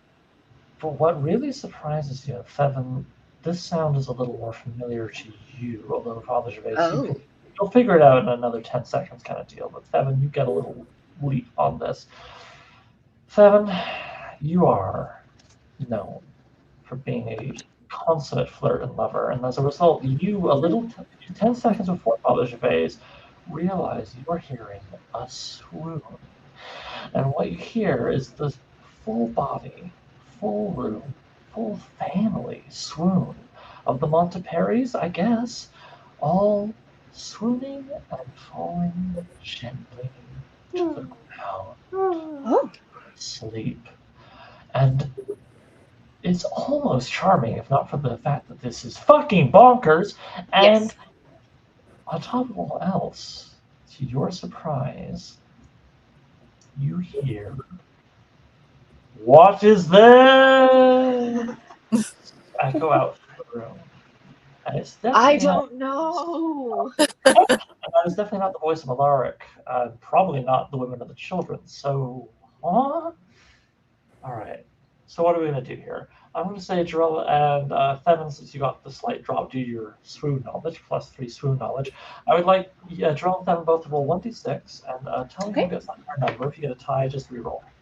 I got a 1. I got a 1. You both, I don't know, bloody your noses somehow and then reroll. I got a 5. I got a 5 this time too. Jesus Christ. All right, Okay. we're going to do it. We're going to do it. We're going to do it. That's friendship. That's friendship right there. Yeah, you guys feel so joined bonded. from afar. So, All right, I pardon me, got sir, a we're 4 gonna. this time. Wait, are they with me? I thought I was. No, you have poofed into another chamber, God knows where. Okay. But I want to see who we're gonna get to act first. So for fun, I thought I'd have you roll off, and then we got this amazing bit of like synchronicity with your souls here. I don't know what to say. Theven on third roll got a 4. Jirel on third roll got a 3. 3. All right, so Okay. by a hair's breadth, Theven, you're acting first. The room couldn't be darker. The torchlight is visible, telling you, I guess, where Father Gervais is, but nothing else, as the light cannot escape its own dimensions. Well, okay, so I mean, you have been in this room before, and now you're new again. You kind of know where the chair and the fireplace are, and you can. This is what's really fucking you up. You can hear the fire, you can hear the crackle of the wood. Why can't you see? Jesus Christ. Okay, what are you going to do? What are you going to do? Well, I am going to try and feel around the room to see if I can feel like where Jirel is gone, right? Okay, so just for fun, I mean, what else are we doing? Just for homework, I'm going to roll this d6. I'm going to get a number. That number is 5. And as a result, you are kind of fumbling around, and then you get a handful of weird kid head. Another weird kid sleeping on the floor. Sorry. Greasy hair, greasy shit. All right, so that's your experience. Father Gervais, you continue to bubble along. Jesus Christ. And you have your lantern, but it does no good as described. What, if anything, do you wish to do? You can pass, you can say something, you can wobble somewhere. What do you want to do? Do I know, like, generally where the, like, stain was? Ooh. Just directionally? I know I can't I'm see going it. to say, yes, you do. Yeah. Yes, you do. I mean, it was quite a noteworthy event, so yes. Nonetheless, inky black darkness. So if you want to navigate towards it, I will require, let's go with a wisdom roll. You're pretty smart, pretty wise. But we'll go with a wisdom roll. So I'm going to say you have a target number I'm not going to reveal. You're going to roll a d20, and with your wisdom, that's a +2, so good odds. Let's see how you do. Okay, let's see. Try and, like, mental map your way to the stain. So that's a 10, and then I'm a +2, so that's 12. Okay, not too shabby, but you don't, either you find it and nothing happens, or you don't find it. That's the best I can give you on the circumstances. Okay, cool. What are we gonna do? So when I'm at this like general location where I think it might be, I take one of my vials of holy water and I break it on the. Oh, interesting. Okay, you do that, and you wait for a hiss or a bubble or maybe even a little devil guy crying. Wouldn't that be great? Shit, you remember that holy water is very expensive and are a little frustrated by that. So that leaves you with one vial on your person since you gave one to Jirel. Meanwhile, cross-cut to Jirel in another dark room, kicking skulls and bones around your feet. You could be in a closet, you could be in another great hall, you simply don't know. north. Actually, not even north. What am I saying? Front, back, left, right. Which way do you want to fiddle faddle? If you do the town farm. I put my hand to my cross that I am always wearing, and I try to intuit what direction this treasure would be, for God will surely guide me to save my men, right? So I like it. I'm going to say, I know it's not your best stat, but it feels the most relevant to what you're saying. Your wisdom is what, 10? yeah. Average peasant wisdom. Okay, so I'm going to ask you to roll a d20, raw, no bonus is what I mean. And just let me know how that goes. Am I rolling high or low? You have to tell me that, right? Do I? Yeah, no. Yes, I do. You're trying to roll low. Well, that's a natural 20. So, like, God what a has waste. forsaken You know what? me. I'm gonna with the power of publisher compels me, and I'm going to make that nat 20 a good thing, and I'm gonna say yeah, that's fine by me. The dice roll didn't matter if anyone was watching. Was wondering. Molly rolled a 19 or a 17 or something, it would be a failure. But I can't resist the nat 20. It's the highest I've rolled all night. Yeah, true, right? So I'm gonna say, yeah, absolutely. You hold your cross. You think about your beliefs. Sure, you've tortured a bunch of guys, but you're good at heart. I'm chilling with the Lord. It doesn't count if you're the one in the right. Yeah, I got shrived. I'm shrivens. Yeah. All right. So, well, all that said and done, you do feel faintly guided, and then your boot, sort of northwestish, whatever, goes gunk into what could only be a nice heavy chest. It's not very big though. It's very heavy. It's not very big, and it has a kind of texture that suggests sort of leather. Tell me otherwise if you want to, but I'm guessing you pick it up because it is pick up a bowl. I don't have anything convenient in my office here, but pick up a bowl. Yeah, I got it. You do that, but you then, as you pick it up, you start to feel kind of a whoa through the room, and your bones feel cold, and your skin feels too hot, and your magnificent hair feels too itchy. Why do you have to have so much of it? And you feel like you will be trapped in this room forever, unless, in the true Jirel fashion, you get really fucking mad. Roll a d20, and what is your charisma? God, low probably. Oh, 15. No, I'm very charismatic. Charisma doesn't. Fair enough, right? In role-playing games, we often think of charisma as like Foxy or whatever. Not necessarily. No. You are a great leader. Yeah. You lead armies. They listen. You have presence, and that's what we're really measuring here. Is a kind of just a physical, mental becoming a physical force. So, with all that said and done, you get a +1 with the charisma 15. I'd like to roll that d20. And as you have the power of Christ guiding you here, if I remember correctly from my days in the church, which never actually happened, Christ gives you a +2. So please roll a That's correct. Yes. That's right. Apologize somewhere. Yep. Please roll a me with a +3. Let me know how that goes. And I'm rolling high, I guess, if it's plus. Yes. Sorry, I should have said. Please roll high. Mm-hmm. Well, that's a 3. So that's a big 6 of them for this. It's good though. It's good, and I will take a photo of my phone and I will share this on Blue Sky later to prove that I am not fudging. I was looking at the module, and the module tries to accommodate 3 sets of rules. Okay, OSC, DCC, and 5e.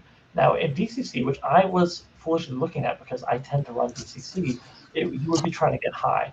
But in OSC, which we are doing tonight, it is a charisma check. You're trying to get equal to or lower than your charisma. You roll 3, your charisma. Okay, then I roll a 0. If it's -3, then You extremely succeeded. It's not a natural 1, which would have been like the natural 20 of this.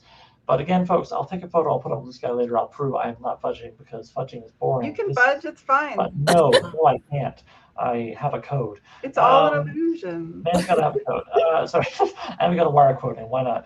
Point is, you genuinely succeeded, and what you did is you held the cross. You grabbed the little chest. The spirit, presumably of Lord Aldrich from 200 years past, protests at you taking his fine treasure, whatever it is. And fuck Protests at you trying to escape his prison, whatever this room is. Again, you can't see anything. It just feels like you know you're kept here, and you're not having any of that. And so, with sheer force of will, you kind of drive your head forward, and you feel it connect with the forehead of Lord Aldred, and you feel him cracked back, and we I come back. Glasgow kiss him? Absolutely. All right. We Yeah. call it- Nice. around here we call it a Joiry kiss, but that's Yeah. fine. Sure. And Bam. bam, you knock Aldred into the afterlife proper, out of the purgatory of this castle, and you appear, Father Gervais, you see this, you appear boop, in the middle of the circle, the same circle where you vanished. The bed here, it's been about 30 seconds at this point. Thevin, you're kind of kicking around. Father Gervais, you're kind of bumbling around trying to get what your bearings, and then you kind of go, oh, and you hear, and your ears go pop, and there's Jirel. And I let go of the kid's hair. Then you're like I palming. say, Oh, bonjour. not my bag, sorry. So that happens. Now the family, you glance at them and you swear you see all three of you, different members. All three of you see different members of this family go kind of, yeah, exactly. Ooh, like they just had a great meal. Whatever the fuck that's about. Anyway, so do y'all want to get the hell out of here? Yes. We Yeah. do. We would love to. I'm going to there's speak for the rooms group. you can go investigate. We can check out the pantry. No. No. So now here's the fun part. Here's the real fun Skeleton part. army. I did summon a skeleton army. Yeah, there's two fun parts. Okay, one of the fun parts is obviously like Jirel. You know that this is Lord Aldred's treasure, and you know, as the legend goes, and legends are knowing in this superstitious time, that it's cursed in some format. It may give some great power, but in exchange for some great curse. And you hate Guy Gallo. Yeah, I do. So whether or not you wish to play true to the canonical ending of Hellsgarde and be like, yeah, good too, I'm just gonna fuck them up, or if you want to choose a different path and open it, you can do either. Can I look outside to see if the skeletons are No, armying because for us or wait, against us? I'm going to tell you this, okay? We're going to get player and character knowledge mixed up here, all right? Character knowledge, which is what the player has to work with. At this point, you're in the Great Hall. You're deep in, right? There's the Great Hall, and then there's the courtyard, and then there's the little passage, and then there's outside. So you can't see shit about outside. So in the Great Hall, moving into the courtyard, where the whatever bandits are there are definitely going to be like, eat and keep the hell out of your way because you survived, and came back out. They're extra intimidated, so don't worry about them. Jirel, as you're crossing that courtyard, as far as you know, everything's normal outside. I mean, normal with like 20 guys on stage. So with that point of view in mind and having the treasure, Molly, there's no wrong choice. I know I'm trying to go do a bit because it's a GM, I want to stir shit, but there really is no wrong choice. I'll accept either and I'll roll with it. Do you say, moo ha ha, I'm going to give this to Guy Galaw and it'll fuck him up with the curse or whatever? Or do we have a fun little die roll and see what you've got in that? Canon or not? I feel like I can't. You gotta open it, man. Oh man! All right. That's I a mean, bad I guess thing. I just That's a feel terrible like Open I'm the game first saying shit. Saint more with Totally this. gone. I feel like a tension here because like I should probably respect the integrity of the original text, but if my priest Father Gervais bids me open it, then like sure, let's open this. Let's open this bee. You gotta see what you got. You gotta. Yeah, all right, It's a all blind right. Let's box. go. You gotta know, right? Yeah. All right, so Jirel, have I'm going one to say this for box funsies. of You're a little conflicted, but the next thing you know, you have Father Gervais and them Nothing playing bad like the ever devil and the angel, happened. but they're both saying the same thing. Nothing bad ever happened. All from right, gaining all right. knowledge. We I'll all know yield. that. I'll yield to not to ghosts, but to my priest. With all that said, please roll a d10. You get out your dagger that you use for like cutting chicken and just kind of the leather seal. A 4. All right, and oh, there you go. We got the chat saying do it. So what else can Jirel do? I serve at the pleasure of the president. Sure. All right. So you go like cut the thing, cut the leather, kind of pry open the stash, and to your surprise, you kind of go ooh, and you kind of open the little chest, and it kind of gets very heavy and falls out of your hands onto the ground, and you kind of blank. Like dimensions like don't make sense for a second. Like perspective doesn't make sense for a second, but it's so fast, and you've encountered so many weird things. You know, this is not the Darklands. This is nothing compared to that experience, and so you're just kind of like. Wah, blink, and then like, okay, that couldn't have fit, but sure. On the ground where the chest was, it's gone. Father Jirel, to you, it's like a quick snap cut. It's gone. What's there is kind of perfect for what is outside. I'm not kidding. There was 10 possibilities, but what you got is the Scepter of the Fallen King. You just know that's what it means. Oh. And you pick it up, Jirel, and hold it, and you know it's quite plain. Actually, it's made out of what is that, tin? But nonetheless, this is a scepter that you feel can raise the dead to fight again, but surely not at some great cost. And so, with that in your hand, Jirel, knowing nothing of what is outside or what any consequences might have been, I think we're getting to a pretty good climax here. Jirel, he scrolled rapidly trying to get back to the thingy with the library. Jirel, there we go. There. Yeah, successfully scrolled. Jirel, you step outside, and presumably what else would you guys do? You leave, all right? And Thevin, you holding your guts, feeling very happy to be alive. You're worried maybe that, I don't know, a bear or something will get you on the way home, but, you know, Father Gervais, you finally find your feet. And you see, let's just give Father Gervais some flowers here. Father Gervais, from your point of view, you see the broad red bushel of the back of Jirel's head quite still. You see Thevin's shorter brown locks and, like I say, hands on either side of, you know, torso holding it in. You know, but neither of them are moving a goddamn inch, which is strange. You know, Jirel always going forward. Thevin always kind of bopping around looking for opportunity. No, they're still as statues. And you look a little past them and you realize, oh, that's why. There is. I'm going to have a little fun and let the air out. Jirel, roll a d20 5 times.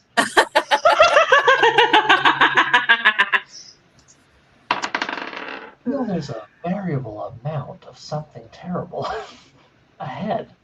And it's going to take a minute to figure out exactly how many. You count using all the arithmetic. How many times? 5 times, and then to add it up more. You count using all the arithmetic all those years ago. You thought 10 was a big number. You thought 30 was a big number. Wow. You got to really reach back in the archives in the back of your mind, in the back of your memory palace, because you got to get a number known as. Jirel, what you got? 36. A number so much bigger than 30. Most peasants with a nosebleed trying to hold it in their fucking skull. 36. It's like 30, but 6 more. So, come on, Jirel's a little tired. Emerged from the marshes around Hellsgarde Castle, the landscape teems with a silent army of 36. These bony sentinels, seemingly neither hostile nor obedient, all look at you. Ooh. Our final encounter, as it were, of the night, folks. The road is clean.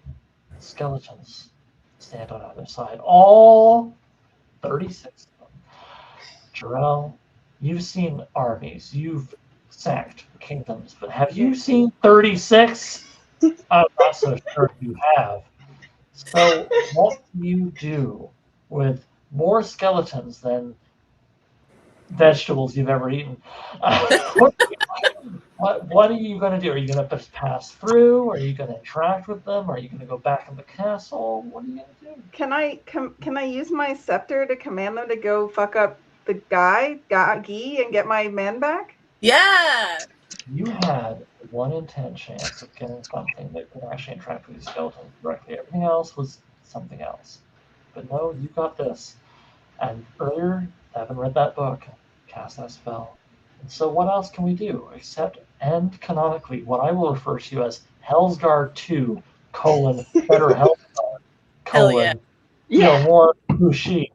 Molly Tanzer, you rewritten Hellsgarde to end with Jirel and her buddies leading all of 36 skeletons to Gigolo's fortress, which has fuck this guy.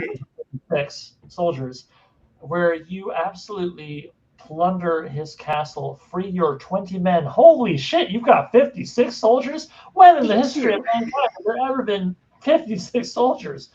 And you grab Gigolo by his handsome fucking chin. Why has it got to be such an angle? What are you final choice of the night, Jirel? What do you do? I will remember what Father Gervais did so elegantly, and like do that thing where I like crush his nose into his brain. That like is maybe not real, but that did happen earlier, and Worry not, my lady. I will find doctrinal support for all of these decisions. God, apparently you just have to confess. Yeah. All you have to do is confess. And I was there. You don't even have to do that. Wonderful. Yeah. So, Jirel, you do that. And you know what? Not bad, not bad.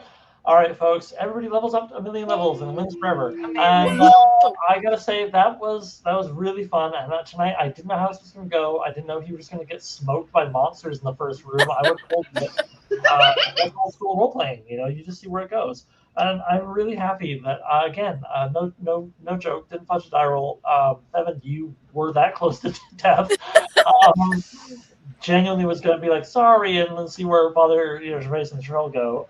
Father Gervais, there was 4 other potions, and let's just say some of them were going to go a lot worse. the cute little float potion? Yeah, those were terrible.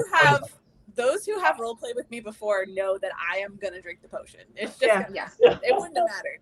Yeah, true. In my usual roleplay group, there's this thing that we say where I guess a guy in an earlier game said, I'm here to, it was like a gross wall. And he says, I'm here to touch the wall. And this is the shorthand in my group of like, what am I here role playing if not to touch the wall? Like, that's right. We're going to touch the wall. True. Yeah. All right. So with all that said and done, Father Gervais, you level up 1,000,000 points. 7, you level up 1,000,000 points, and plus wine. Every wine in the kingdom. Jirel, you beefy madam, you absolutely thundered through all your challenges and are feeling pretty good about things. Surely there'll be no further terrible adventures written by some author almost 100 years from now. No, never. It's 1939. What could go wrong? So, Jirel, don't worry about it. Don't worry about it. We're in France in 1939. What could go wrong? So, wait, no. Anyway, I'm getting my facts. Well, the point is, it's 10:22 p.m. Yeah. I think that was a very fun module. Thank you so much for showing up. It was great. It's a lovely time. Thank you all so much. Thank you. Shout out to Dave Ring and shout out to the Sun. Again, folks, Google that. Have a look. Pick it up. Shout out. Yeah. There you go. With cover art by Matt Spencer, who, no joke, Dave and I multiple times have just been like, who's great, Matt? We just like gush on Matt. True. Matt has done character art for like 2 campaigns of ours at this point. Oh, yeah. Every single story is illustrated with custom art. Very cool. Yeah. Check it out. Yeah, and then meanwhile, I don't have a physical copy yet, so we're still crowdfunding it. But we're at $20,000 and $70 on the end of that. 703 backers for Blue Fire, a Jirel Joiry tale. I'm quite serious. Our final stretch goal is 20,300. You might think that's never going to happen. I've seen crazier happen. We have until noon tomorrow to unlock a zine starring Theven in a story called City of Tears. And we don't just have until noon. We have until noon, and then backer kit overtime kicks in, which I love, where like 10 minutes to noon, every time someone pledges, a 10-minute timer gets reset. Kind of juggle and see how long you can keep the thing going. And honestly, we haven't had a crowdfund yet where that hasn't gotten one more stretch goal. So let's see what we can do tomorrow. And then I will do, sorry, Fan Cat, you don't know this, but we have a kind of a silly ritual around here where, long story short, it was decided many, many crowdfunds ago that There are many sandwiches, but the only true sandwich is a meatball sub, and so I do a meatball sub at the end of every crowdfund, and I've been rating Aw. so I will see which meatball sub we have tomorrow. Some people watching will care. And yeah, what a great game. What fun. Again, Faye, Kat, thank you so much for your time. Molly, thank you so much for your novella, your talents, your everything. No, thank you. This Congratulations. Can't Thank wait you to both so much. Honestly, this was Really like fun. such a gas seeing you two playing these characters. So thank you very much. It was such an honor. And thank you, Oliver, for running for us tonight. Thank you so much for having us. Thank you. And thank you to the audience. I'm now going to see if I remember how to press the big red button that says end stream. Good night, everyone. It's hard. I believe in you. Oh, You wait, can do it. follow end stream again. Okay, I press